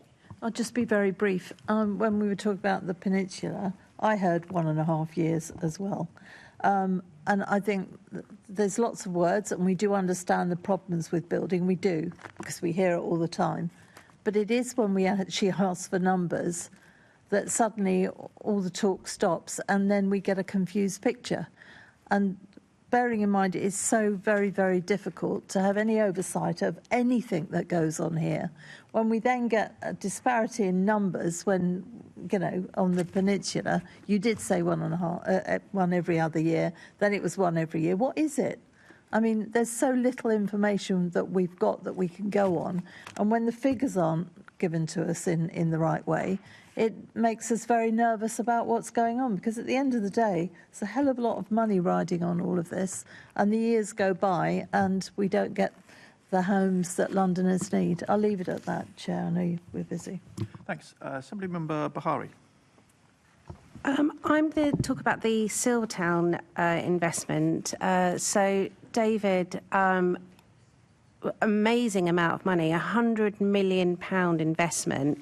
That was announced by the Mayor. And the Mayor does do this quite a lot, where he makes a big announcement with very little detail. So let's dig into that detail. Can you tell us about this investment? Is it a loan? Is it a grant? What is the source of the £100 million investment? What impact will it have on the GLAP financial position? Okay, so as I think we said earlier, Assemblymember, GLAP is the landholder here, and we have the relationship with the Silvertown Partnership, which is the joint venture that won the development agreement back in 2013. So, you know, that development agreement gives us certain powers, like, for instance, consenting to changes in the membership of the joint venture. which we have done. And so really the story is that the original people in that joint venture back in 2013 already moved out, left a number of years ago, and Lendlease and Starwood came in to be the JV partners. Lendlease have been taking the project forward on that basis, and we have people now living on the site. The first phase was completed late last year, which obviously is very welcome news. But Starwood were not keen to stay in the project, and it became clear that the only way, given the challenges, that this was going to be viable was for the public sector to step in. And so we're now in a place where the GLA has stepped in. As I say, it's not through GLAP, it's through a separate company, because we have to invest via companies, called GLA Housing Investments Silvertown, that has taken 50% of the partnership. And then the Crown Estate have come in alongside Lendlease into that partnership as well. So you have very significant public sector involvement. Essentially, the funding that was brought to bear, and if you need more detail, I'm sure Tim can probably get into it, was from Housing and Land Fund reserves. It's basically money coming back into the GLA from previous investments. And from a GLAP perspective, this obviously is welcome news, because the receipt from that land as it develops is a very important part of our business plan. So from a strictly GLAP perspective, it's really good news that this is in place and that the project is set to push forwards. So it's public sector money, so we should expect a time frame of how that investment is, and the expectations from the return of that investment should be made publicly available. We should be able to see exactly what your expectations will be from the return of that investment. Adam, anyone? Yeah. The mayoral decision report that approved the investment in Silvertown does contain some of that information, so that the central forecast is for the scheme, based on the business plan, is that there will be the repayment of the 100 million equity, and I think there's a surplus of circa £60 million coming back to the GLA, assuming that the scheme delivers to the business plan, and the scheme is over a 20-year life. And there's a time frame that you can share with us as well? That the detail of exactly when those repayments were made would be made is not in the mayoral decision, but the time frame for the scheme, I think, is. We're getting into the turf, Assemblymember, where it's things we're happy to talk about privately, but there'll be some limitations on what we can say publicly. There's a lot of confusion over some of the details. I mean, the reporting of the percentage of affordable homes, for example, out of a 7,000 this investment might unlock. Can you confirm the actual specific public benefits that are attached to this £100 million investment? And I'd like to know about it in terms of affordable homes and also accessible homes. I think the best place for some of the detail around the scheme is in the planning permission that exists, isn't it? And the current planning permission is for 7,000 homes with 25% affordable. And accessible homes? I mean, I don't know the answer to that. So it's always accessible homes. We never have any data on these particular investments. It would be designed to comply with the London Plan and with the local policy. So I don't have the precise figure here, but that is, of course, a key planning requirement and one which we always seek to achieve. Right. I mean, that specific information is really important to me, and I know a lot of disabled Londoners want to know more about it too. And this is also an investment that's going to establish the Singapore-style approach as well, which we heard a little bit about before. And one of the things that we've been pushing for from the London Assembly and from the Economy Committee is making sure there's family-friendly dwellings, that there's more housing that's suitable for families. And I think the Singapore style does support that. It has space for play, for example, within their developments. Is that a commitment that you'll be making with this Singapore style approach on the Silvertown Tunnel, Silvertown project? I think that for Silvertown, the planning permission is already in place, so the investment is to deliver against the planning permission which the joint venture has in place. So are you just be clear, you're committing to a proper Singapore-style approach or not in terms of housing for families? I just want to be really clear on that. I mean, I think the reference to Singapore style is more in the sense of investing into joint ventures and being more kind of active directly in housing delivery, which is what we're doing in Barking Riverside and in Silvertown, the two major joint ventures that we have. Okay. I mean, I really, really wish you luck on the Singapore-style approach. I just hope it's not another mayoral gimmick. Because London deserves dwellings that fit the needs of London right now, which is exactly what we want. And I was really excited by the Singapore-style approach. I just really hope that it's something that is achievable and that we do have it. I can give you an example. I was at St Anne's Hospital yesterday, which is a site that GLAP acquired in 2018. We were celebrating the first completion, so that's on the first phase. So that's 240 homes in the first phase. That's a scheme where it's 60% affordable housing. When we acquired it, it was consented at 14%, and there was only 417 homes. It's now short of 1,000, but it's mid-rise. There's significant landscape as part of the proposals, and also we're delivering a whole host of housing there. Of course, there's family housing, but there's also homes which are going to Haringey Council. There's homes which are going to key workers at the NHS, so adjacent to the site. There's also community-led housing, and I know, of course, that there's also accessible housing. So that's a real example where design has been very central and policy objectives have been very central to that scheme. And I'd also highlight that last year it received a Housing Design Award, which is evidence in itself of the quality of the scheme. So I'd also like to just highlight that as another GLAP scheme which embodies those characteristics. Okay. Thank you. Hold your horses 1 second. Moving on this side. We're moving very slowly, I'm afraid. I was just going to say the benefit of Singapore-style housing is that it all has air conditioning, which is very topical for this week. Having been there, it's lovely. Can I just clarify, just on this 100 million? So the 100 million is GLA funding for a GLA joint vehicle that doesn't touch GLAP, and that has come from a reserve. Will we find that reserve when we look at the GLA accounts? It's Housing and Land Fund resources that are invested through GLA Holdings into GLA Housing Investment Silvertown. Got it. Okay. I'll just make it, I say we, the royal we, making a note of that here. Perfect.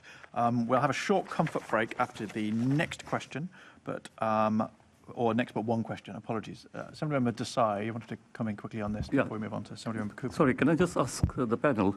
So where are we with the ABP, the site where ABP were planning to sort of develop? Because I was a councillor on Newham's planning when ABP came with all sorts of promises, and and turned out the due diligence had never properly been done.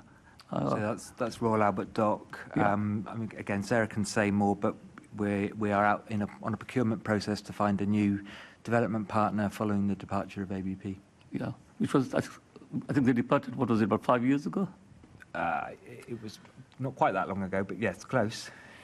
So ABP were chosen as our development partner in 2013, but it was in 2023 that we then terminated that arrangement with ABP. As Tim highlights, we're currently going through a competitive procurement exercise. In terms of next steps and timescales for that, we intend that a mayoral decision will approve the appointment of a preferred partner in December. In December of this year, so later this year. I think ABP sold us many false promises, and turned out there's a lot of geopolitics involved. It was a Chinese sort of led company, and I won't say no more. As I say, it does move all quite slowly. Assemblymember Cooper. Hi. It kind of follows on very well from what Assemblymember Desai was just asking about, and a little bit from my comment earlier. And it's to do with our partners, and we've kind of had a few names of some of the larger partners have popped up in the meeting so far. We've talked about Lendlease, we've talked about Crown Estate, we talked about L&Q, we talked about Berkeley New Homes, we talked about Night Dragon. So obviously it's really important that GLA Land and Property, so this is aimed at probably at Tim and Sarah, is able to track, to monitor how well our development partners, whether that's in a JV, a joint venture, or some other partnership arrangement, or someone who we've just contracted with, how well they're delivering. And we just talked about ABP not delivering. So how well are you able to track performance against agreed milestones and delivery outputs? Just to say on the, in terms of selecting a new partner to work with, so in the example of Royal Albert Dock, which is out to procurement now, one of the key tests of that will be the partner's delivery track record and their ability to do what they say that they're going to do, and that's one of the key tests. And then as part of the mayoral development agreements that we go into with these partners, as part of these agreements, they are, especially the ones that we've put in place more recently, they have got a series of milestones which the partners need to meet to fulfil the terms of the agreement, and so those are tracked very closely to ensure that. I mean, obviously, we know that market conditions are difficult. Since 2016, let's choose the last 10 years, obviously from 2019, the full impact of Brexit happened, and a lot of people decided to leave London who worked in construction. Then we had COVID in 2020. Then we've also had interest rate increases. All sorts of things have happened to impact. But I think all of us have been sort of picking up on the issue that some of the development partners have not been moving ahead as quickly as possible. So you're saying you're tracking it, but what are we able to do to encourage people to start to step up? Because otherwise, talking about achieving the 68,000 homes over 2 decades, that is looking, and I think the chair was sort of hinting that it's looking a bit difficult at current rates of progress. So are we really able to sit down with people and talk about what they're doing in terms of milestones and final outputs? Is that really happening? Yeah, I think that's a really core part of the job of the people who effectively work for, as part of the GLA workforce, work for GLAP and are managing these relationships with partners every day of the week. And, firstly, starting with the milestones set out in the mayoral development agreements, as I was talking about, and really ensuring that those control mechanisms that we've got are used effectively, but then also engaging with partners where the situation has changed so significantly that the plans need to evolve over time. And I think that's a really, as people were talking about earlier, this is a part of property development. These things do come forward slowly and unfold over time, as at the same time as external situations changing. So, on a number of our schemes, we have in the end renegotiated milestones in the mayoral development agreements to enable the developments to continue going, but reflecting the circumstances within which we're operating. And those are some of the kind of commercial negotiations which we're having across different. And I think for ordinary people who hear, on the one hand, the discussion that there's a housing crisis, and that's at pretty much every price point in the market. I mean, obviously, probably the most desperate people are people who are literally homeless or need social rented accommodation because there's so little of it. So people don't seem to understand they're on a housing waiting list, and it could be for 5 or even 10 years. I'm on the housing committee, so obviously we've heard a lot about that. But at the same time, we're also hearing from property developers that the market is very adverse and it's really difficult for us to go ahead.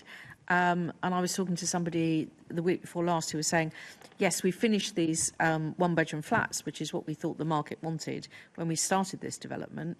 And now we've got a lot of one-bedroom flats available for £600,000, which is what we need to sell them for to achieve our return on investment. And now we can't sell them. I'm not saying they are have been funded by the GLA or Housing and Land. So there's obviously a very difficult market situation. So you're talking about renegotiation. When that delivery is delayed, do we have any other options other than to renegotiate timescales? I mean, the first step is to try and hold to the timescales that we've got. You know, that's Right. what the control mechanisms are there to do. And but you know, there is also a reality. There's a point at which we end up with a decision where either a development entirely stalls, or we find a way forward to enable it to continue. And it's the kind of, I guess, it's the judgment of the people in those relationships as to where we are in that spectrum, and what the right, our objective is always to try and ensure that housing delivery is maximised, and whether that's by strictly enforcing controls and holding to that, or whether that means compromising at some point to enable delivery to continue at the best rate possible is very much that commercial judgment.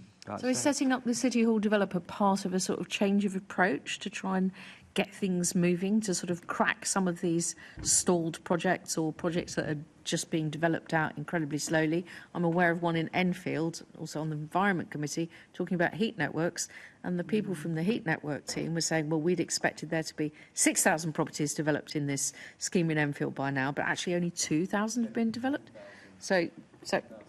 Well, they were expecting a lot more than have been finished. 6 to 10,000, there's only 2,500 finished.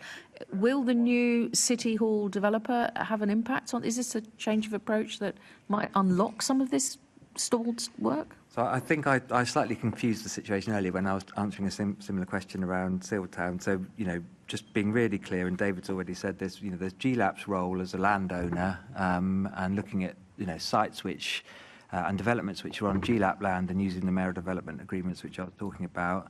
There's a wider housing and land role which we're looking to do to support development across London wherever possible, and there's a number of things that we're doing in that space. We've got this £324 million from government in terms of funding that we can put into development as grant or equity or loan, and we're just assessing bids into that. At the moment, clearly it's nowhere near enough to deal with the viability issues that exist in London at the moment, and we'll help schemes where we can, but there's a huge amount more demand than we'll be able to satisfy with that funding. Beyond that, we've got other funding programmes in terms of the Affordable Homes Programme, where we're again looking to get grant into homes to make sure that affordable housing can come forward. But again, demand for that vastly exceeds the amount of funding we've got available. And we've got other initiatives around, including the New Homes Accelerator, which is a new thing for London, which we're working on closely with government, which is really focused on stalled sites. We've asked all developers around London to give us information about sites which are stalled and the reasons for those, and we're looking to take a kind of multi-pronged approach where we can to try and help unlock that, whether that's with funding, as I've talked about, or in other ways, working with the regulators or other statutory bodies, which might be kind of where there might be delays coming into schemes, and so working really hard to try and unblock stalled sites where possible in lots of other ways, but that's kind of entirely outside of the GLAP. Yeah, role. no, I'm sorry, I'm being a bit naughty because we've got you in front of us as the Executive Director for Housing and Land. I'm actually asking across the whole of your brief, but I think it's helpful for us to understand where GLAP sits in that wider picture. So I was going well beyond housing and land, GLAP into housing and land generally. Thank you, Chair. You're very welcome. Right, so on that bombshell, we'll take a short comfort break. So by my watch, let's return at 12:05 with our final two sections of questions. Thanks, everyone.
Good afternoon, everyone. We're now resuming our Budget and Performance Committee meeting this morning, looking at GLA Land and Property Limited. Our next section of questions is on affordable housing with Assembly Member Small Edwards. Thank you very much, Chair, and good afternoon, panel. My question is to David. What actions are being taken to align the level of affordable homes delivery with the Mayor's aspirations in that area?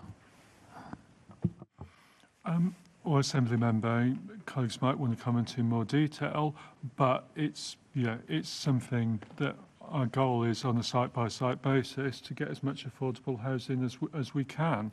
And I think Sarah may have given an example earlier of where we've renegotiated, we've looked with our partner again at density, and we've managed to secure both, more affordable homes and a higher percentage of affordable homes on the site. And that's what we will continue to do. Obviously, theme of the day, incredibly challenging housing market and viability, and that sometimes does send the numbers in the direction we wouldn't want them to go in. But we're always, in our approach, are looking for ways to go further on that. To give a couple of examples, since 2016, so I talked about St Anne's Hospital, where we acquired that site, disposed of it at 60% affordable housing. Another example is North Middlesex University Hospital in Enfield, where there was surplus land. So we acquired land there in 2019, and we took that to market with a minimum requirement of 50%. It's now 100% affordable housing and is going to be starting on site later this year. So that's a clear demonstration. And what we've also undertaken is to enter into a portfolio agreement. So that means that across a selection of sites, we will deliver 50% affordable housing. So some sites deliver more, some sites will deliver less, but with a floor of 35% affordable housing. That's published online, and we're currently outperforming on that, so it's above 50%. So those are some sort of tangible examples of what we're doing where we can to deliver on the Mayor's commitment for 50% affordable housing. And then those sites which are in contract, I gave an example of Stevenson Street where we increased the level there. We do what we can within our means to increase that. Thank you. And then this follow-up might be towards you then, Sarah. But when we come to then the City Hall Developer Investment Fund, do you think that's going to be able to continue that work, expand on that work? How will the entry of the GLA as a developer itself impact on the affordable housing delivery in London? Shall I come in there? I mean, I think with the City Hall Developer Investment Fund, we're yet to see what bids are going to be successful. So some of those might be for kind of equity investment potentially, but I suspect the lion's share will, we're looking for quick delivery as far as possible with that fund. So the lion's share is likely to be some grant where it's needed to fill viability gaps or for loan financing. I guess in Barking Riverside or Silvertown, where we are now, where the GLA rather than GLAP is a significant JV partner. As I said before, for Silvertown, we're looking to deliver against the planning permission which is in place, and the planning permission which is in place is for 25% affordable. That's a reflection of the realities of the viability on the site. Thank you. This is more towards David, but our potential new Prime Minister has spoken about the need for regional authorities, public sector more broadly, to get more directly involved in house building, and that's something that was more the model in the post-war years. Is that something the Mayor is in agreement with, will be pushing for with the change of Prime Minister? Absolutely. I think the whole point about City Hall Developer was a recognition that we need to be more activist, and that in general the market alone isn't meeting London's needs, and it certainly isn't at the moment, given the huge challenges that there are to viability of virtually any sort of material scheme in the city. And so absolutely the public sector needs to be on the pitch, helping to address that. And it's obviously clearly our view that that regional approach, noting that in the Localism Act, certain things were devolved from Homes England, as it now is, into the GLA, which really recognises how different the London property market is compared to much of the rest of the country. And so, yeah, we absolutely want to do that. We await to see what Andy Burnham's plans are and how that will play out. And obviously, we will, be engaging with the new government closely and trying to secure the best we can for London, just as we have on, getting the funds for City Hall developer in the first place.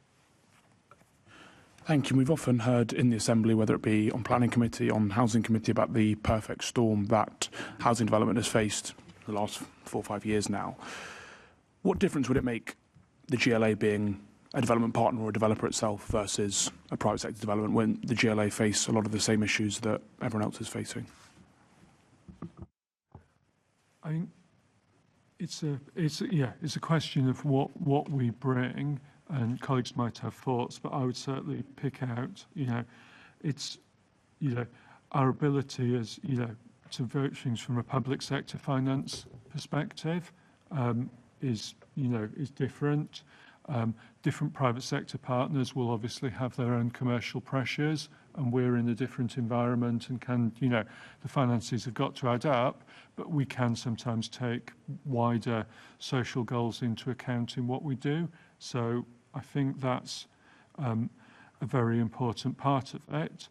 And, I think the other thing really is our ability to bring partners together, public, private, housing associations, etc., and try and, support and work through challenges. And, we're very well placed to do that in a way that, an individual private developer might sometimes find harder.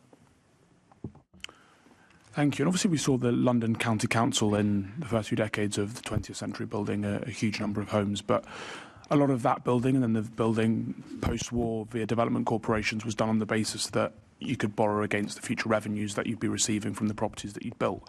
Obviously in the GLA's case, where it's not actually managing the properties, that potentially doesn't exist. Do you think that's a potential flaw in this model?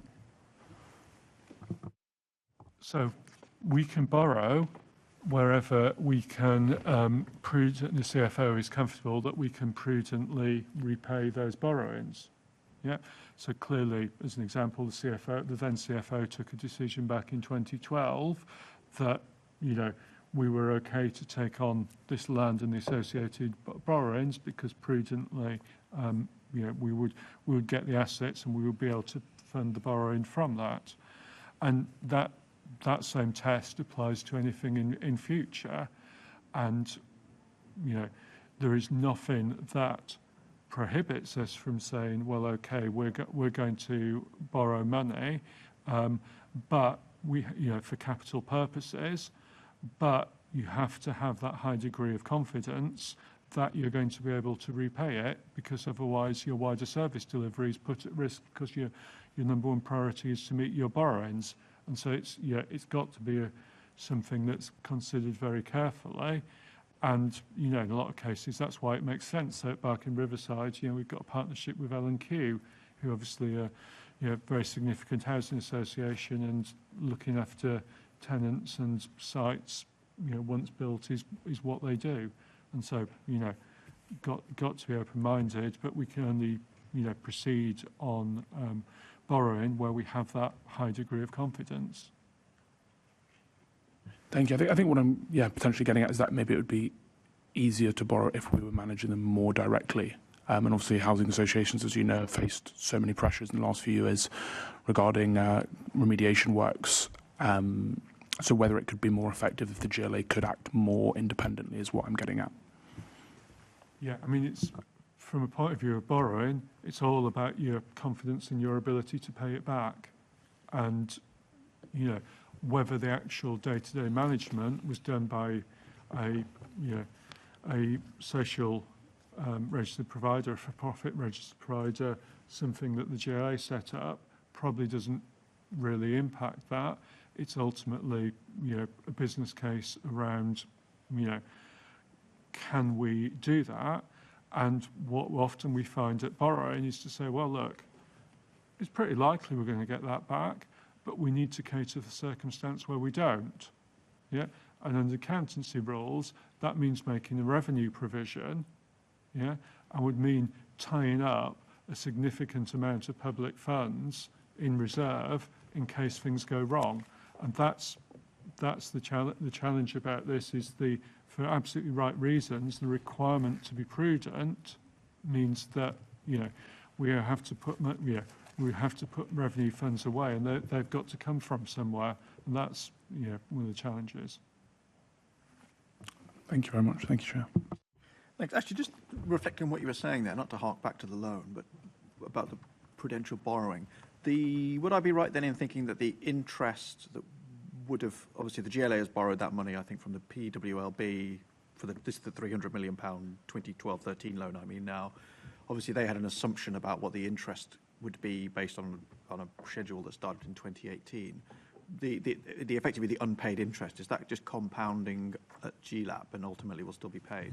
The interest is paid every year to the GLA, so it's not compounding. It's an annual interest payment. So even though at that time when the loans weren't repaid, the interest was always being paid on those loans. Okay, yeah, it just suddenly struck me, David, as you were talking about the burden on the GLA. And it's just worth saying that obviously for the GLA, that's a debt, but how the GLA manages it is part of the wider Treasury management strategy, and the GLA obviously has cash in the bank, and it manages strategically when it's most cost effective to borrow, when it's most cost effective to use cash that we already have that we know is going to be spent in future and other purposes. And that's what what London Treasury do for us, is just ensure that we get the most efficient approach. And as we said, this particular debt is very low interest, and so it's not in any way a problem like it would be if it was a real high interest loan. Those loans are fixed interest rates, so that was yes. the nature. So, apologies. So I didn't want to dwell too long on this. All that information, I think it was 2.8% or something, was in the original MD as a PWLB loan in 13 years ago. Somebody member Bahari. Thank you. So, David, you're not going to be surprised by the question I'm going to give you, because it's again about disabled Londoners and making sure that housing is affordable to them, but also accessible, because affordability isn't the only public benefit. So what targets does GLAP have for accessible, adaptable and wheelchair user homes? And why is GLAP not reporting or recording how many homes are completed are usable for disabled Londoners? So we seek to deliver on the London Plan policies regarding accessibility. So that is what we seek to achieve. I take your point in terms of reporting and recording, and that's something that we could take away and look at going forward. So you're going to take away the need to make sure that we have this. I just want to be clear on this. We don't have the data, but we want to get the data. So we require our partners to comply with the London Plan, particularly in relation to this requirement. So that is what happens to ensure it's policy compliant in line with the London Plan. We do not record or report on it in terms of number of units, but what I'm saying is that's something we could take away and review. Right. Okay. So at some point, do we think we will get that data? Is that what you're saying? That we will get that information? Is that what you're saying? That is something that we can do when looking at what we're reporting against. Yes. Okay. That would be good news, because that data is so necessary, and it's something that's been missing. It's critical information that we still don't have. And Tim, once we do get that information, will GLAP commit to publishing that accessible home data in future for annual reports alongside the affordable stats and completions? Yeah, I think that's what Sarah's saying, that we'll have a look at how we could do that, yeah. So that's a yes, is it? Yes, we will take that away and look at that. And as part of recent procurement activity as well, we require as a mandatory requirement for our partners to complete an equality, diversity and inclusion action plan. So it's not only what are they doing in terms of policy compliance, but it's what they're doing over and above that with working with new communities. So that is something that we do across all of our new procurements. Right. Well, I look forward to seeing that, because this is something that I've been really frustrated with, that we just don't have that data. And I know disabled Londoners have been desperate to find it, to get that information. Thank you. Thanks. Assembly Member Hamdash. Just to piggyback off Assemblymember Bukhari's comments, I know Inclusion London have been lobbying really hard for this data, for the level of transparency. So I'd really urge perhaps having a conversation with Inclusion London to see, and they have thoughts on how this data can be best presented, because it's something that they've been lobbying really extensively, and they are the voice of disabled Londoners really effectively, and I think they'd be really helpful in how to deliver that data. So, a question for Tim. What accounts for the difference between the GLAP starts reported in the GLA housing statistics and those reported in the GLAP annual report? It's Sarah and I were discussing this earlier. It is complex, but we are confident in the figures. Effectively, we've got different programmes. So some of the homes which GLAP which are delivered on GLAP land are funded via the Affordable Homes Programme, and so would form starts under that programme. Some of them would also be funded through our investment partners as well. So, they are complex subsets, and I would suggest we probably should write to you to set out exactly how those subsets kind of come together to make up the numbers, because it is, it's hard to talk about. And it's all around double counting, because the affordable homes are delivered through the Affordable Homes Programme, typically with our partners. They are counted as a direct output through the Affordable Homes Programme, so we don't want to count them twice then through GLAP. So it gets quite technical in terms of the reporting. So I'd encourage you to look at our GLAP annual report for the full figures in terms of what we are delivering across both private and affordable homes. And of course, through the Building More Homes delivery plan as well, that's the key public reporting in terms of what GLAP is delivering moving forward. But I think we can set this out in a way which is simple to understand, hopefully. More broadly, I'm aware that Shelter launched a campaign recently asking the government to look at writing off historical debt to allow local authorities to build more homes, particularly in kind of reaction to the 2012 debt that a lot of local authorities inherited. Do you think there's any role here for the GLA to similarly benefit from any schemes? Do you think more debt relief from government would help you deliver more homes? I think this is a question about local authority HRA reform, isn't it? Which wouldn't be applicable to GLAP. I mean, I think what I would say, Assembly Member, is that, if you're saying like GLAP has got debts, well, what if the government wrote them off? I mean, I guess what I'd say is, look, more money is inherently helpful because you can do more with it, but actually, as we've said, the debts we've got are at a very low interest rate, and so using money to pay off those debts, then going, now we can borrow more to do the next thing, and that will be at a higher interest rate, would be the wrong thing to do. So, I mean, yes, like more funding in from national government is clearly something we want, but it's not necessarily the case that we want to be thinking that in terms of the GLAP debt, because theme of the morning, if we deliver against what is planned for these sites, then repaying that debt will take care of itself. That's really helpful, thank you. And then I know, Sarah, earlier you mentioned the St Anne's model positively. More generally, is that a scheme that you're looking to replicate more across London? How much does it factor into your broader GLAP thinking? Both St Anne's and North Middlesex were acquired using the Mayor's Land Fund, which is funding through government. So this is an example where GLAP has helped facilitated GLA investment and money from government. So that would be very much dependent upon future money coming through to enable us to make future acquisitions. Although we're talking with partners about building that pipeline, such as through the London Land Board and our relationships with the public land team as well. But it isn't a successful example by virtue of recent completions, design quality, and us being able then to write in minimum requirements in terms of what we expect, the quality we expect, as well as the timescales for delivery.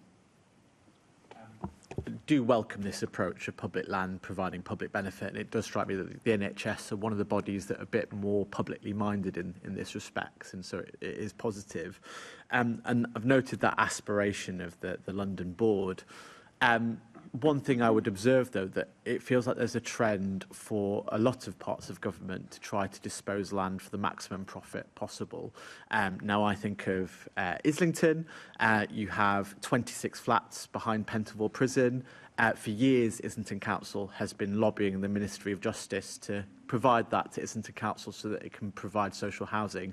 And for years, the Conservative government didn't do that. However, the Labour government very quickly sold that off to a private developer. So I guess what kind of conversations can you have with public bodies so that public land isn't being used to cross-subsidise underfunded public services? How can you have effective conversations so that the public benefit is at the forefront?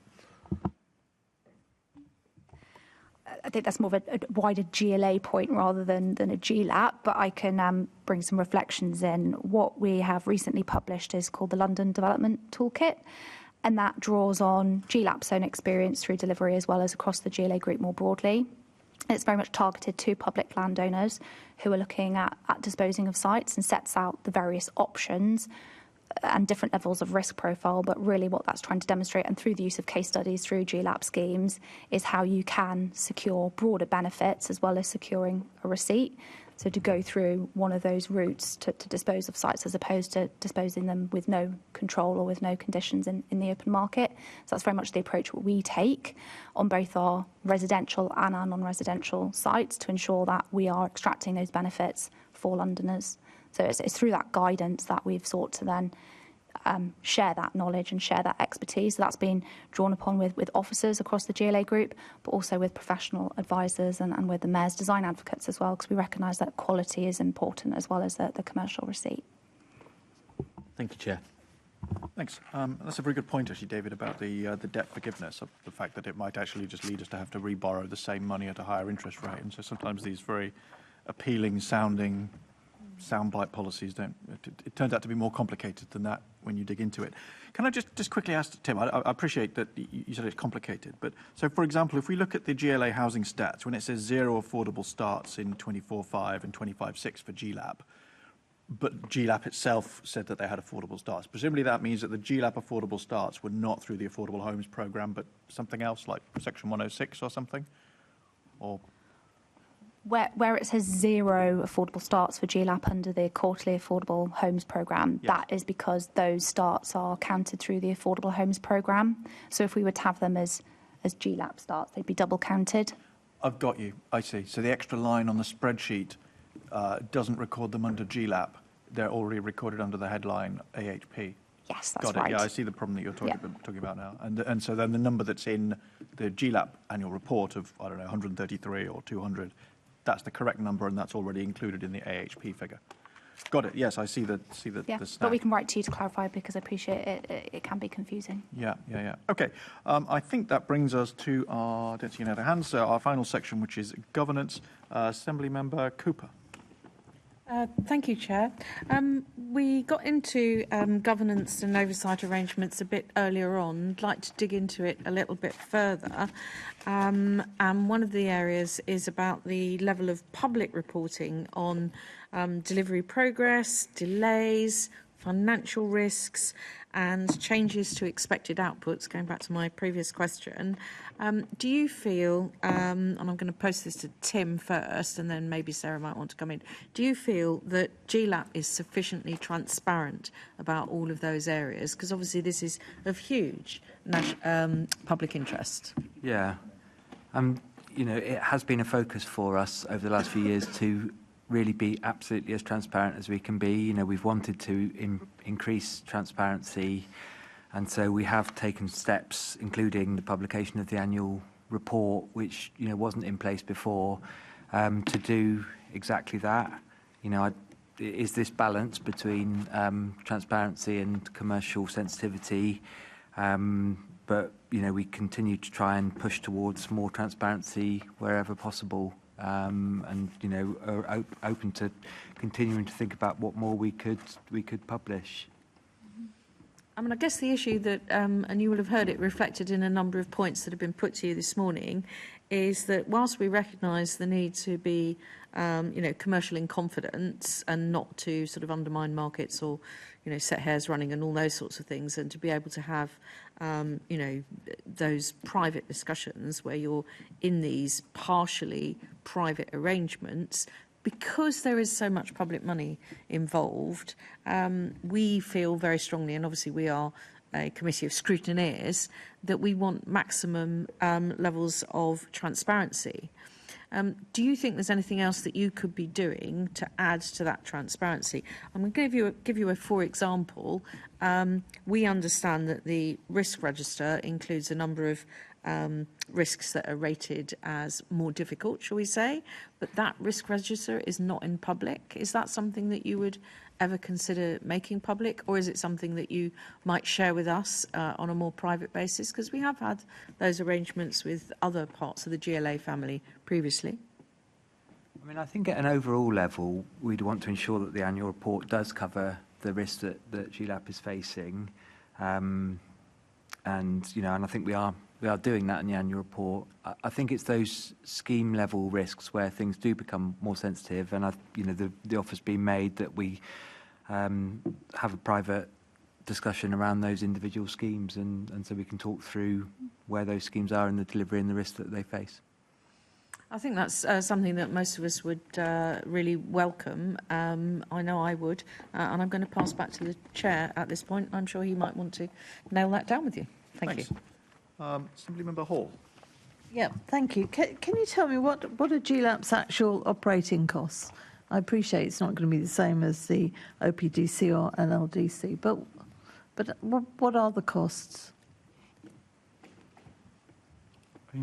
I guess that we have a number of costs. I guess Adam might be trying to get the specific figures in terms of staffing. So GLAP doesn't employ anybody, but it uses GLA staff time, and that's the core team is 23 people, and the staffing cost is 2.4 million. On top of that, we use TfL's estate management team to look after the sites that are in our ownership, obviously health and safety being absolutely critical. And so that's the kind of core internal staffing. And then obviously beyond that, we have external firms, for instance, doing the day-to-day duties on particular sites, security and so forth. And then there'll be costs associated with taking forward individual development projects, maintenance of buildings where we own them, which we will collect rent against, and so on and so forth. Yes, so I can give you some figures from last year's accounts. So the administrative costs, so the general staffing, IT and other overheads were 6.65 million. Professional fees, which would generally be advisors and other expert advice on development schemes, 1.877 million. And then the other big line of expenditure is the estate management costs. So this is all of our activities to manage the investment portfolio, sites and development where we may have security and other arrangements and service charges, and that was 8.24 million. Good Lord, that's quite substantial, isn't it? So you don't employ anybody, but it costs 6.65 million for staffing. Is that correct, Adam? That figure isn't just for staffing. It's things like our accommodation costs that we are recharged by the GLA, the IT services, insurance. So that's the wider general overhead for the organisation. So I take the 2.4 million then that David gave me. 2.4 million that is recharged to the GLA. Or recharge back from it. You know what I mean. I know what I mean. Staffing is within that, and that isn't far that. I haven't got the exact figure, but that isn't that far from the actual number. Okay. I know the chair wants to finish. I have got quite a few more questions. If I put them to you, you'll be able to give us the answers, will you? Yep. Lovely to hear. Thank you very much. Thank you, Chair. See any other indications? So on that basis, I think we'll wrap up that item. Thank you very much to our panel of 4 experts this morning for our answers on GLAP. We have a couple of bits of housekeeping just before we're quite finished. So can I ask the committee to note the report and the discussion and delegate authority to me as chairman in consultation with party group lead members to agree any output arising from the meeting? Next one's long, I'm afraid.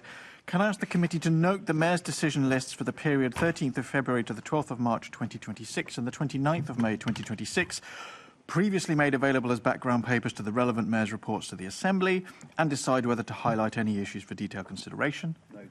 Good. Can I ask the committee to note the quarterly monitoring reports?